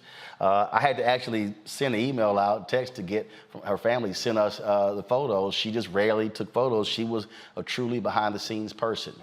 On Friday, again, so we saw her Friday. Saturday, the next day, July 2nd, was her 49th birthday. She was just fine. She was with friends, and that night she was supposed to go to a birthday dinner. She never made it. Her friends called her room. There was no answer, and then they called her cell phone, and that's when the EMTs answered and said that she was being rushed to the hospital and had been found unresponsive. Today I talked to Willie Moore Jr., who is a syndicated radio show host with Reach Media. He had actually talked to her Saturday night around 7:30. And so it was Tanita who called the front desk, said she was not feeling well, and that's when they dispatched the ambulance.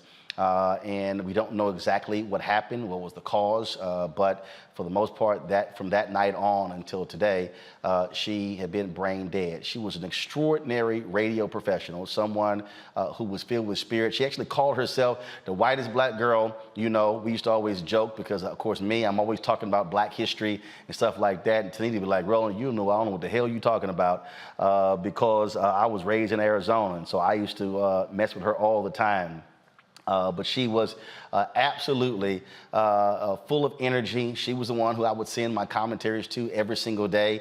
The Black Information Network, I would get a text message from her saying, hey, did I miss your commentaries whenever I was late? And so then I would fire them off. She was a huge supporter of mine. When they launched Black Information Network, Tanita, actually even before that, she was working for a syndicated radio show, and she wanted me to do some stuff with them. And then they launched Ben. She told them, we can't launch a black radio network and not have Roland Martin. We worked together closely at Reach Media. We worked together closely with the Black Information Network. And so many people have just been shocked and stunned, losing her at the age of 49. She leaves a 20-year-old son, her mother and her sisters. It has just devastated all the folks with the Black Information Network. Jada Davis, we all worked together at Reach Media. Jada sent me this video. If you want to understand how Tanita was, this is a video in the studios of the Tom Joyner Morning Show as Jada is recording Tanita just feeling this song. No. It's singing going on. Too many things I care to feel the touch from your hand. Sorry that I wronged you, baby. What I do, though you're everything I do. Do what you want me to.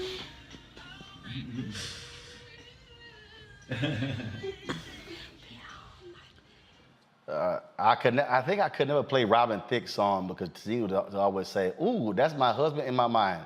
Tanita was absolutely hilarious, absolutely outlandish, and was loads of fun. And I can tell you, it was difficult when you get the word and literally it was someone you had hugged just the day before who passes away.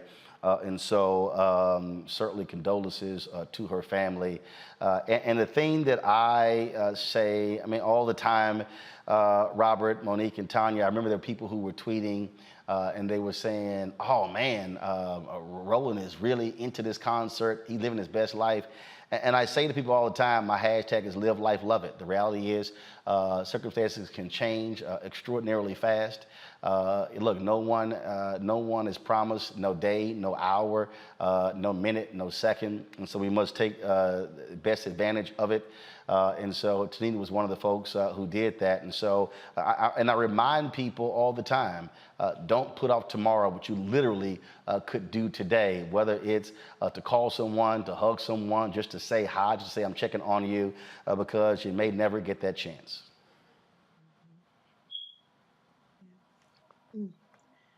May she rest in peace. So we have not gotten any of the funeral details. We certainly will pass that on. But again, so many saddened hearts with Reach Media as well as iHeartRadio's Black Information Network for my good friend Tanita Myers, 49 years old, who is now an ancestor.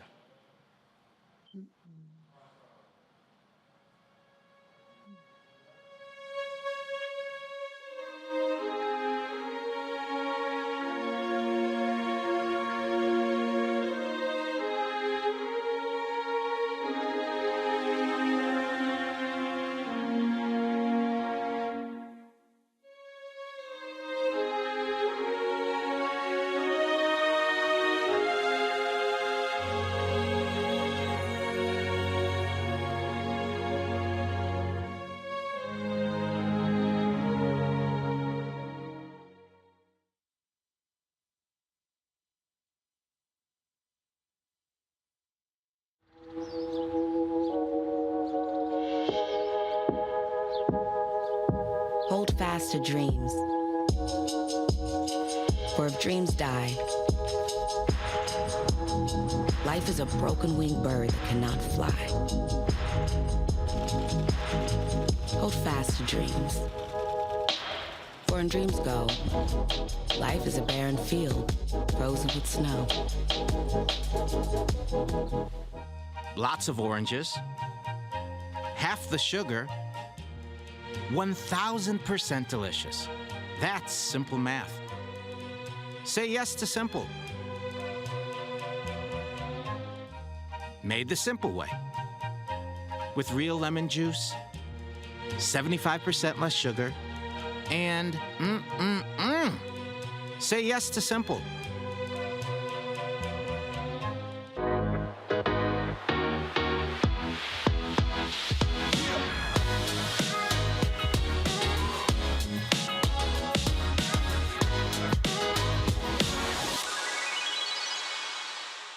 I am Bruce Smith, executive producer and creator of The Proud Family, Louder and Prouder, and you are watching the Black Star Network.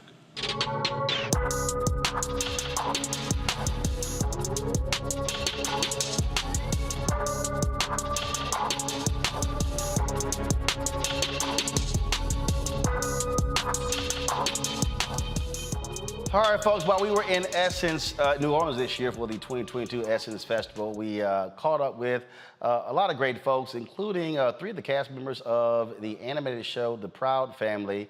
Now, y'all know if these 3 are involved, hilarity will ensue. Check it out. Let's get right to it. First of all, how different is doing an animated show versus live action? Can you just go be extra, which is actually just sedate Tommy. So keep up. Go. Well, you know something?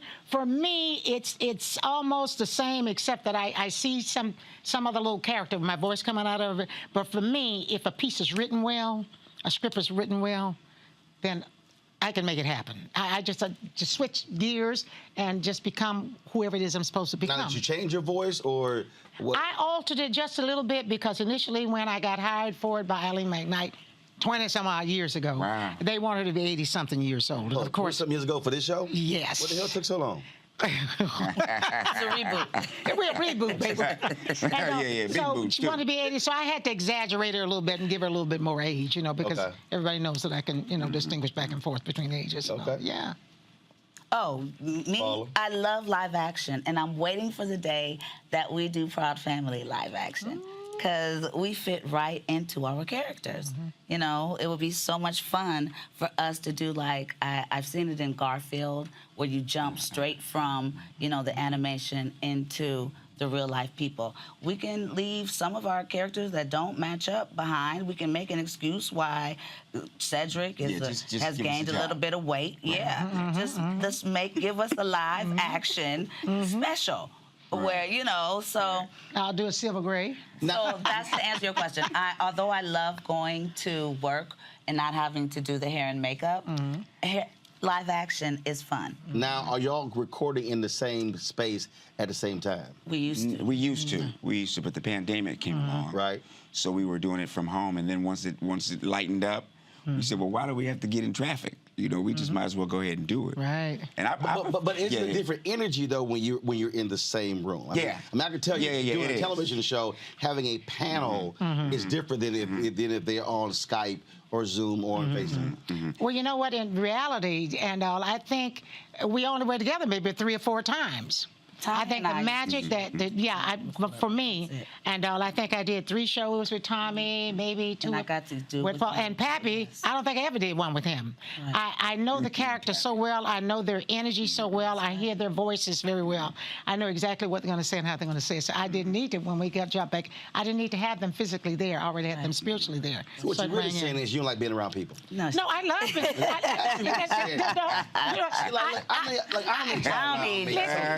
No, but it's just I'm so cued into them. Right. I hear Tommy's voice before I say a line. I hear Paula's. I know the script that well, and I know them, and so it's easy for me to just transfer.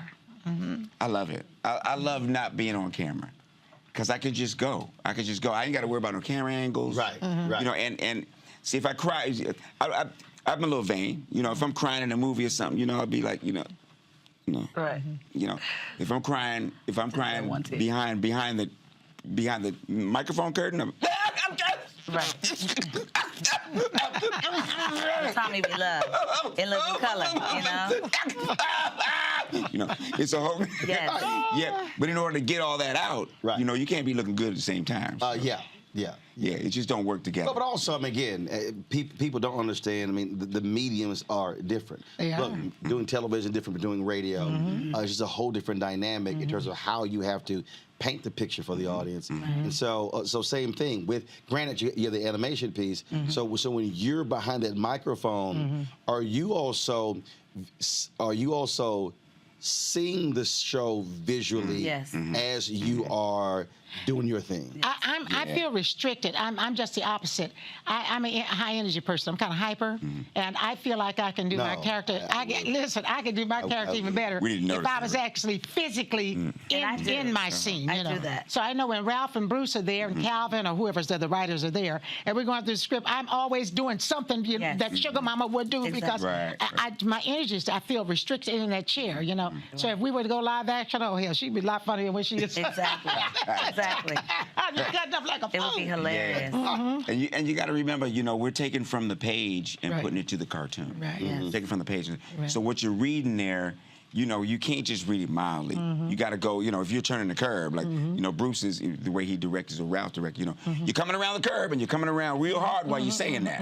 You know, because I'll say it one way, you know, I don't think we can take this turn. They go, no, you're going fast. I don't think we can take this turn now. I don't think we can, you know. So it's a whole, I be going, don't I? You do. It's phenomenal.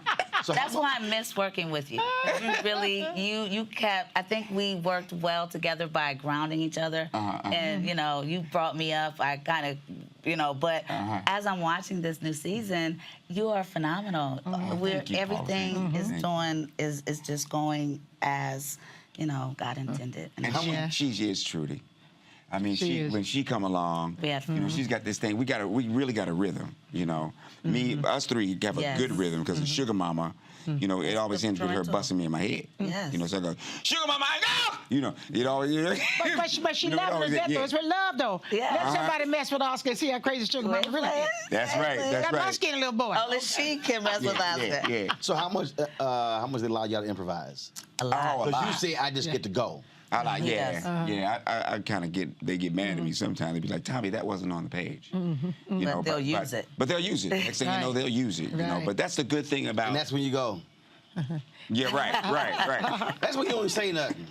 Right. That's the magic. Like, that's told the, y'all. And that's how much we know That's the these magic of the creativity of Bruce and Ralph also, that they will allow us to free up and just say it the way it comes out. Sometimes I read it, and it'll automatically come out a different way. I saw it, but I didn't see it. And it came out, and it's, put that down. Give me 3 more of that. Run that, you know, whatever. Yeah, And, they just let you go. it's beautiful. So listening to this process sounds to me like when I saw the documentary of how the Funk Brothers and Motown, how they literally put together something. Or in the movie Respect, where Aretha was like, yeah, play that, okay, come in with that. I mean, so it's just this whole this whole mix of pulling it all together. Yeah, and then what happens also is they'll show us the cartoon too. They'll show us the animation. So sometimes we have to go in just for sessions, just to match the stuff. That's right. Yeah. Because that's Just what to Tommy get it, said. Right. That's it. Tommy said this like this. Listen to the way Tommy said this. And that. Oh, okay then. You know, and that jump in. Yeah. It's like comes magic. arithmetic in a way. And the process of animation takes like 6 months to do each episode because we used to like send them out to Japan, but now there are so many animators in the world, we can do it locally, but it still takes it takes 6 months for each half hour. It's work. It's work. When we started out, though, I think it was like 5 different countries that were doing animation. Yes. Wow. And they sent it. All right. Yeah, Well, it's look. definitely work. Well, looking forward to it. Glad to see all 3 of y'all. Keep doing your thing, and you keep doing your thing. certainly, you know, we just keep it real, keep it black. We just love you. We just love you. Can we go Sugar Mama and Trudy real quick? Just do something. Y'all go ahead. Oscar, you better leave me alone now. You know I ain't the one to be playing with. Well, I told you 3 times she cannot go out with that skirt. Now, if I catch her with that skirt, she gonna be hurt. Leave that girl alone. Thank you, Sugar Mama. I'm just saying. You see how it just? Oh yeah. You see? It tells its own story, man. All right, Paula got her Harlem Night Sunshine. Thank you. I wasn't on pick up on that. That's our Paula. I wasn't the only one. I'm just saying. All right, folks, I appreciate it. Always good seeing y'all. Much love to you, sweetheart. Thanks so much. Appreciate it. Hold on, you didn't say one thing about politics. It's y'all show. Are you okay? That's what I'm talking about. Great. It's y'all show. Okay. We're kind of political. We were the first African American. Don't you start it. Don't. Okay, sorry. Don't. Sorry, HU in the house. Oh, there she goes.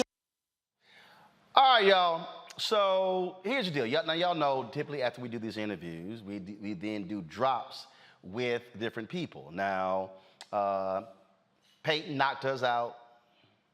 Of course, everybody knocked theirs out. Tommy had a couple of issues doing his drops. Let's just say I was late going to an event because Tommy wasn't done. So, y'all, just go ahead and roll it. You can let it rip. I let Marlon Wayans let it rip. Oh yeah. So just yeah. Go. Okay. All right. Hi, I am Tommy Davidson. I play Oscar on Proud Family, Louder and Prouder. I don't play Sammy, but I could. Or I don't play Obama, but I could. I don't do Stallone, but I could do all that. And I am here with Roland Martin on Unfiltered, on the all-black, yeah. All right, we're gonna do. What's that last one? No, we're gonna keep that one on. All right. So next we do all that. You can drop Roland Martin. Okay. Say on the Black Star Network. Star Network. Okay. But we're gonna use that one. Anyway, Okay. Hi, I'm Tommy Davidson. I play Oscar Proud on the Proud Family, Louder and Prouder on Disney Plus, and I'm here with Roland Martin on Unfiltered on the Black Star Network. Okay, we're gonna do it again. Drop Unfiltered. Just drop Roland Martin. Just say the Black Star Network. Did I mess it up? Yeah. Okay. Got me out of it. Okay. I'm running some other Black Star Okay, the Black Star. shows. Okay. On the Black Star Network. That's it. You can say everything else you want. You can say whatever you want to say. Can I do it this way? On the Black Star Network. That's fine. It's your drop. Let's go. It's your drop. Do it while you want to do it. Go ahead. Right here. It's me? Yes. Again? What are we doing? No, drop Roland Martin, drop Unfiltered. Okay. And you want to end that On the with Black Star, yeah. That's fine. Go ahead. On the Black Star Network. You gotta say The whole thing? Tommy Davidson. And then do the, I don't know. Okay. Hi, I'm Tommy Davis, and I play Oscar Proud on the Proud Family, Louder and Prouder on Disney+. I'm here with Roland Martin on Unfiltered on the Black Star Network. Did I do it again? Drop Roland Martin. Drop him. Fuck. Just say the Black Star Network. Okay. Okay. Because I'm running this on Okay. show. Okay. Well, I did it. Okay. Yeah, Proud, you keep all that. Just take me out. Okay. Hi, I'm Tommy Davis, and I play the voice of Oscar Proud on the Proud Family on Disney+. And what's it? Damn it! Okay, so the Black Star Network. Okay, that's it. Okay. You're watching. Okay. I can do. I might have to go a little gumble on that. All right, ready? Hi, I'm Tommy Davis, and I play Oscar Proud on the Proud Family on Disney+. And the Black. One more time. Ready? Yes. Hi, I'm Tommy Davis, and I play the voice of Oscar Proud on Disney+. Check that out on the Black Star Network. What? No. Your show's on Disney+. Okay. Your show ain't on the Black Star Network. Okay. So give it to me one more time. Tommy Davidson, you're on the show. You're watching. You're watching. Okay. You're right. Okay. Ralph is like. Right. Okay, let's go ahead. Hi, I'm Tommy Davis, and I play Oscar Proud on the Proud Family, Louder and Prouder on the Black Star Network. No. What the fuck? No, your show is on Disney+. On Disney+. No, and you're watching. Okay. All right. Hi, I'm Tommy Davis, and I play Oscar Proud on the Proud Family on Disney+, and you're watching the Black Star Network. There you go. Now, Paul, let's get Paul. Yeah, I'm leaving. I'm moving. I'm going to lunch. Take your mic out. Ooh, Lord, Matter of fact, let's do this here. Take this one too, baby. Stand up. Right there. See, y'all, I told y'all, it took him forever. By time. All right, y'all, we come back. We're going to talk about the importance of mental health right here with our Essence 2022 recap. I don't know if we can top that one. You're watching the Black Star Network as we present the Essence 2022 Essence Fest 2022 recap, sponsored by Coca-Cola. Back in a moment.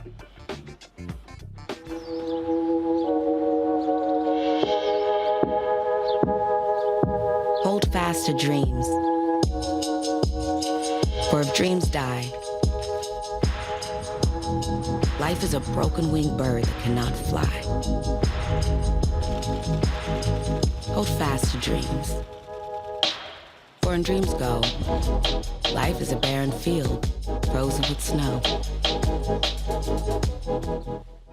Lots of oranges, half the sugar, 1,000% delicious. That's simple math. Say yes to simple. Made the simple way. With real lemon juice, 75% less sugar, and Say yes to simple.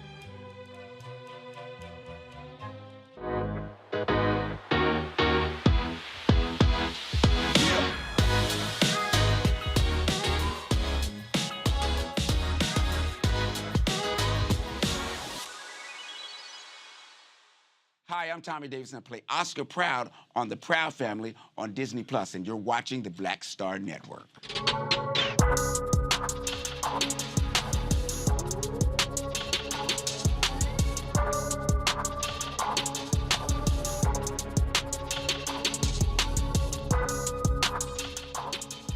Coca-Cola sponsored the Essence Wellness Center at the Essence Fest in New Orleans. And Faith Daniels sat down with Mayuma McKinley and talked about how critically important it is to pay attention to your mental health. Here's their conversation. Hello, everyone. My name is Faith Daniels, and we are here at Essence 2022.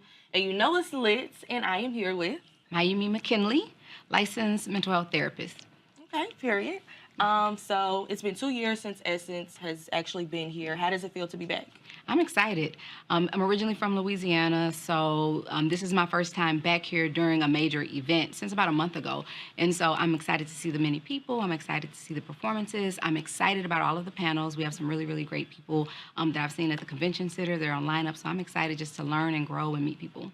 So is there anybody at the concerts that you're excited to see? Because last night, Nicki Minaj performed, Wyclef, Lauryn Hill came out, Nas. Is there anybody that you're excited to see? Well, I do like Summer Walker. I know me and you were talking about her. Yes. I love her. I think she's really talented. But also Janet Jackson. I've never seen Janet Jackson perform in person, so I'm really excited about that. Yes, I am too. I love Summer Walker. Of course, I'm from Atlanta, so, you know, I have to represent the Georgia Peaches. So you are a mental health therapist. And yesterday I attended Black Women's Roundtable. And one thing that they were talking about was mental health as well as the overturn of Roe versus Wade. Yes. So what was your initial feeling about that? Devastation. I had many of my clients come to mind that I've worked with over the years, those who have been victims of sexual abuse, those who are struggling with depression, those who are struggling with the grief and loss because they've had abortions themselves, those who are, right now, even in my practice, after that happened, I had clinicians call me like, Miami, what are we gonna do about this? This was the one thing, my client was barely hanging on, and this is the one thing that kind of took them over. I was very devastated and really concerned about the impact on mental health as a whole. As Black women, I feel like, you know, ultimately some of the laws that they're putting in place is more of like a target on our community. So my question is, how will we as Black women be able to help each other in this point in time? Well, you know, I'm a therapist, so the first thing I'm gonna say is heal.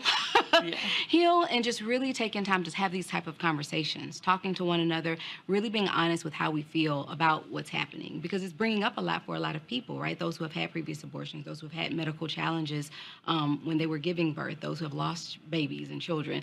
And so it's really important that we start having these conversations and we start paying attention to our mental health. As Black women, we're strong. You keep pushing. You don't have time, you know, especially in these busy times where things are happening. You know, we had COVID, then we had Black Lives Matter. People are losing jobs. People are trying to stay financially stable.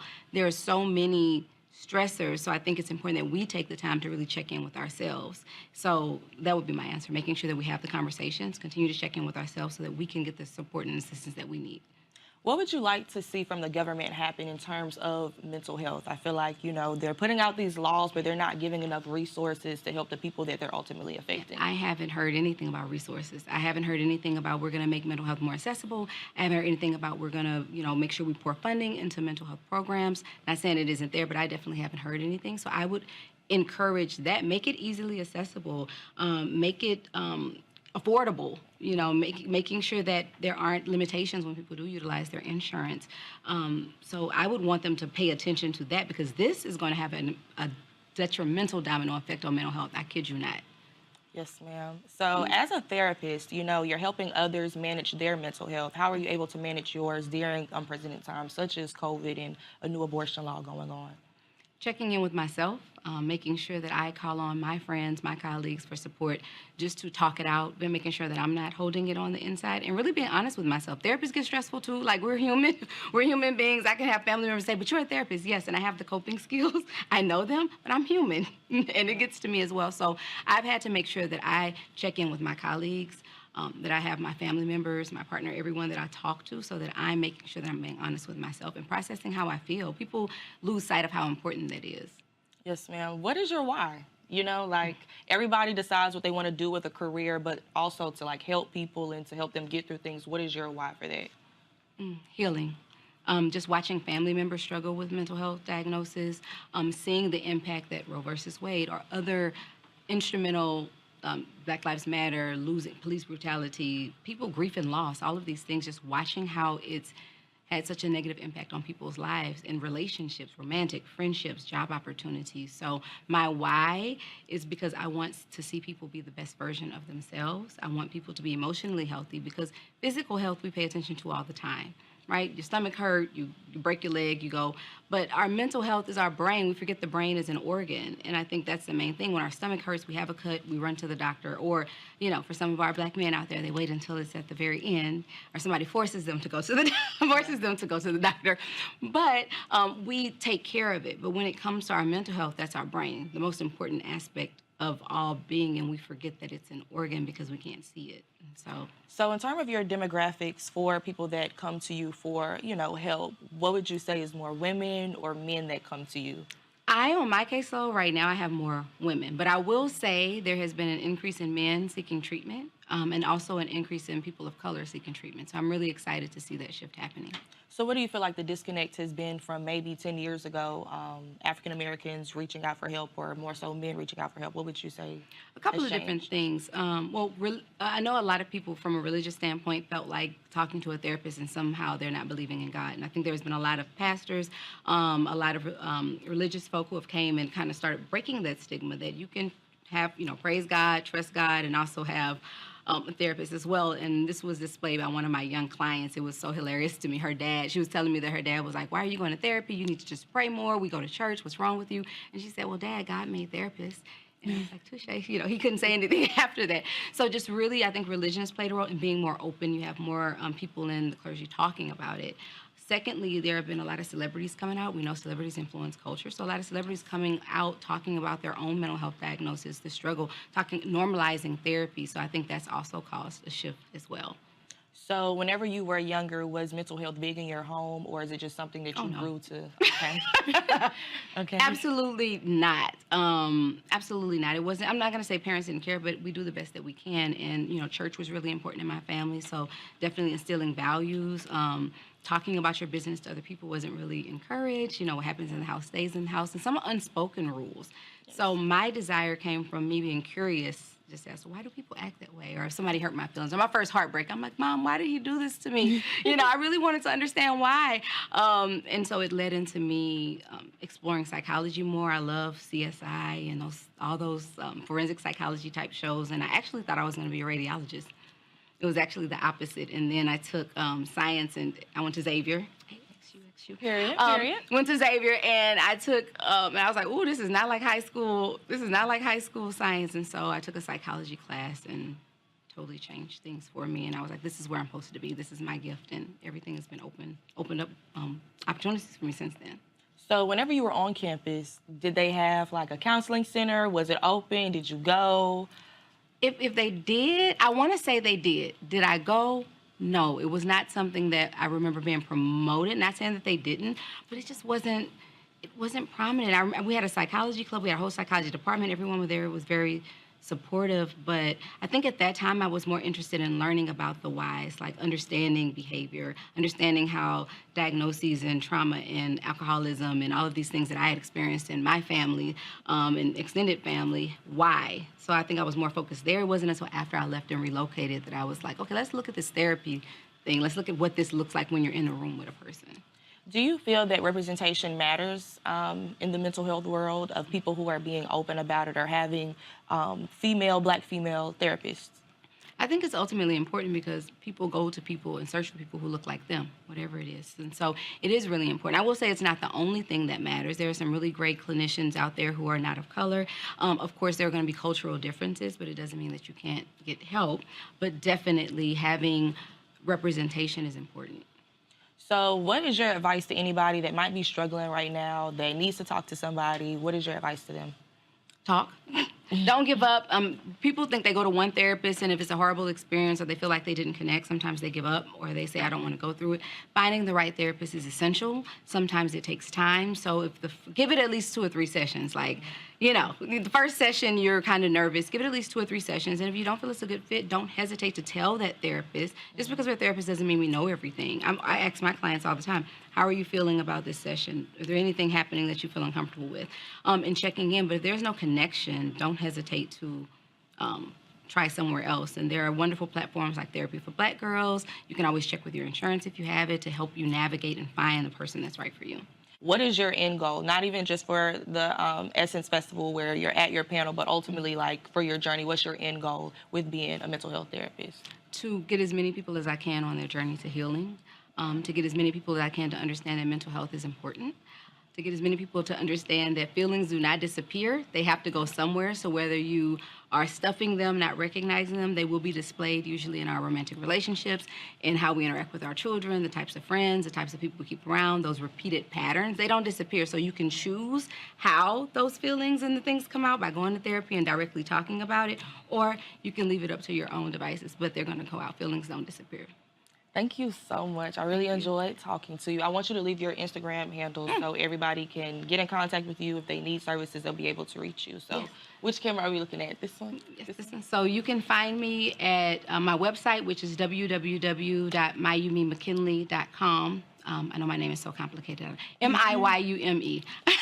Or you can find me on Instagram, which is at epiphany_Miyume. Thank you so much. Thank you for having me. No problem. All right, folks, we come back. Chloe Bailey, Ryan Destiny, Justine Scott talk about their initiative when it comes to empowering girls. You're watching the Black Star Network, our Essence 2022 recap, sponsored by Coca-Cola. Back in a moment.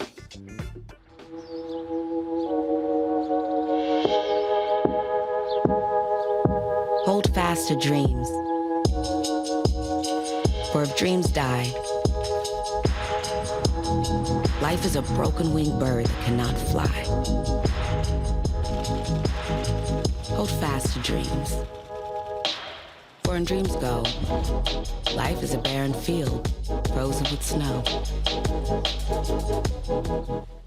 Lots of oranges, half the sugar, 1,000% delicious. That's simple math. Say yes to simple.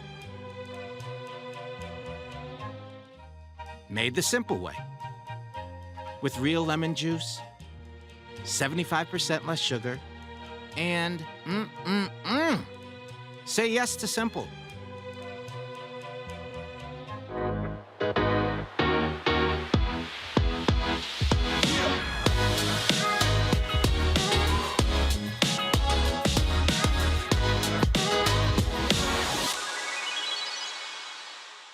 Hey everybody, it's me, your girl Sherry Shepherd, and you're watching Black Star Network.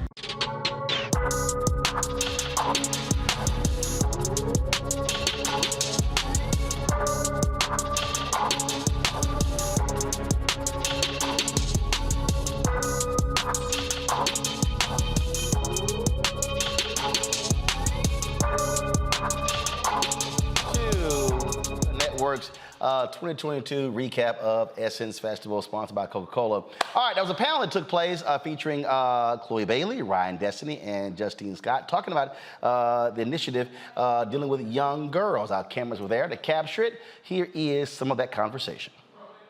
I love that. I want to talk about social media a little bit, because when you said that, I had a recent conversation about blocking people and how hurtful it can be to block people. And I feel like a lot of times people are quick to do something like that, even with a minor offense, because like you said, you might take a small thing and make it big. But I want to flip it. How has social media helped you maintain relationships? Chloe? Well, I'm with the blocking. I'm with muting, blocking, all of it. Yeah, I love blocking people. A block party is, I think it's really important to learn to create boundaries for yourself, because at the end of the day, mental health is real, and it's very important to put yourself first, and that's a part of self-care, by creating healthy boundaries with people you know may or may not be good for you. So I definitely think, I know some people be like blocking's petty or whatnot, but it's really healthy, honestly. And when it comes to social media, it's like a love and hate relationship, because honestly, us ladies, we would not be up here talking with all of you if it wasn't for social media. It's our way we've been able to connect with you guys throughout the pandemic, and because of you all rocking with us for so long through social media, that's why we're here. So it's like, I love it because I'm able to connect with you guys, see you all face to face, and share and feel the love that way. So that constantly overrides any negativity that may come with it. And of course, sometimes you do see those comments or those things, especially Twitter. It's like you see comments right in front of your face. Instagram, you gotta tap on a picture to look at it. Same with TikTok, but Twitter, it's like right in front of your face. But I think as long as, with anything in life, you focus on the positive and don't let that one little negative thing kind of get to you, you'll be fine.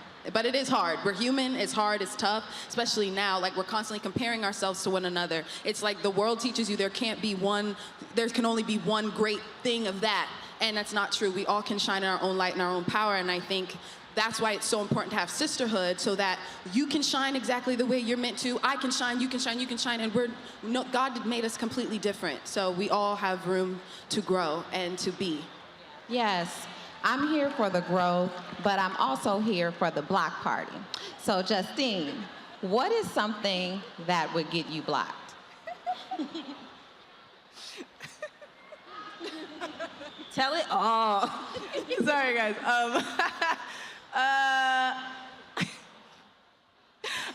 You don't got to give us too much tea, just a little tea. Yeah, she's right. No.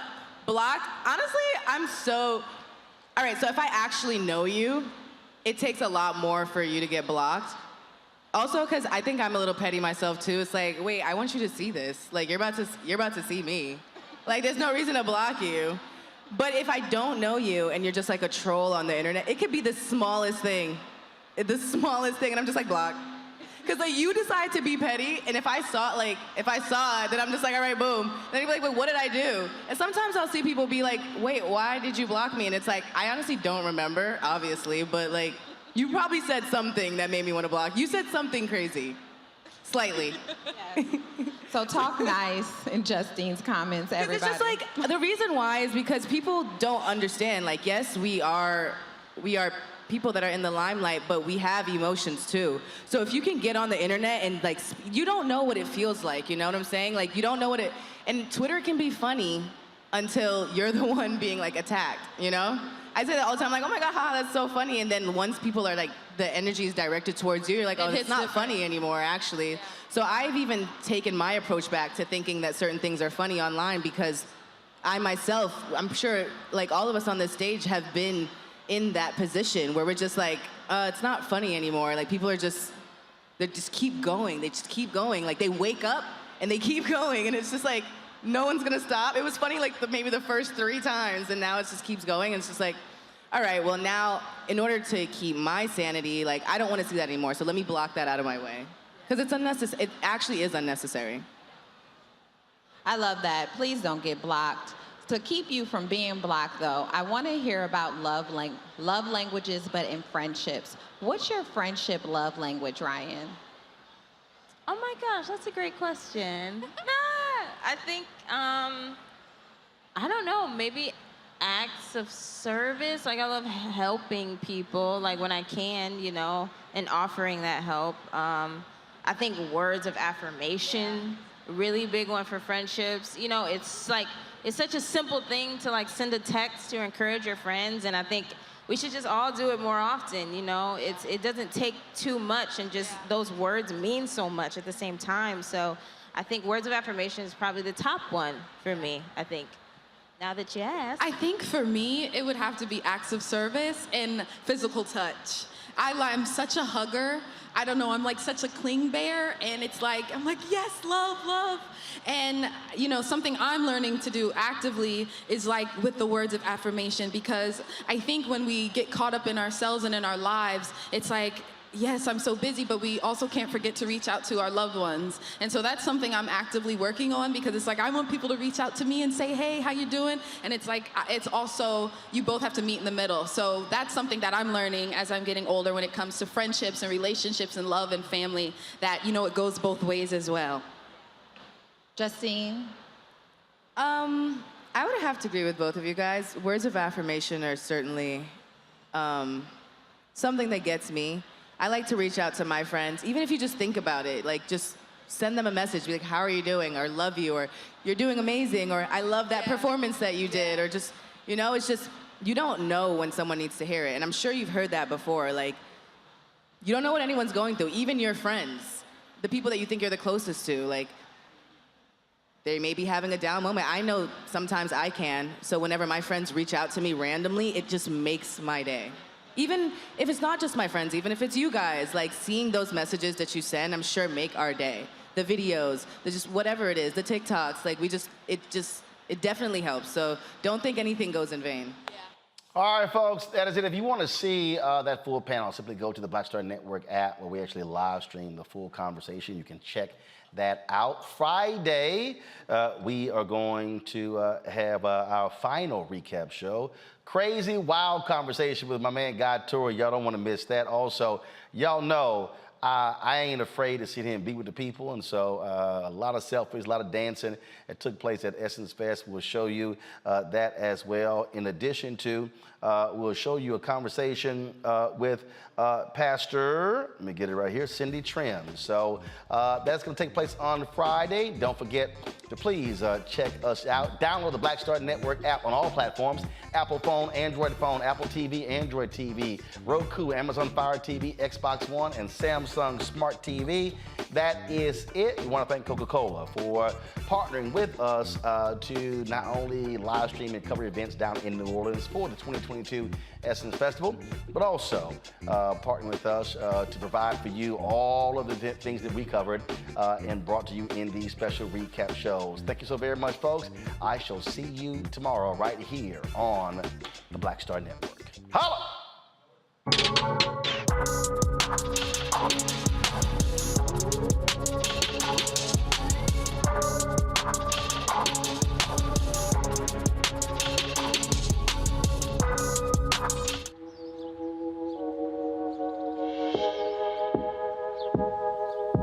Hold fast to dreams.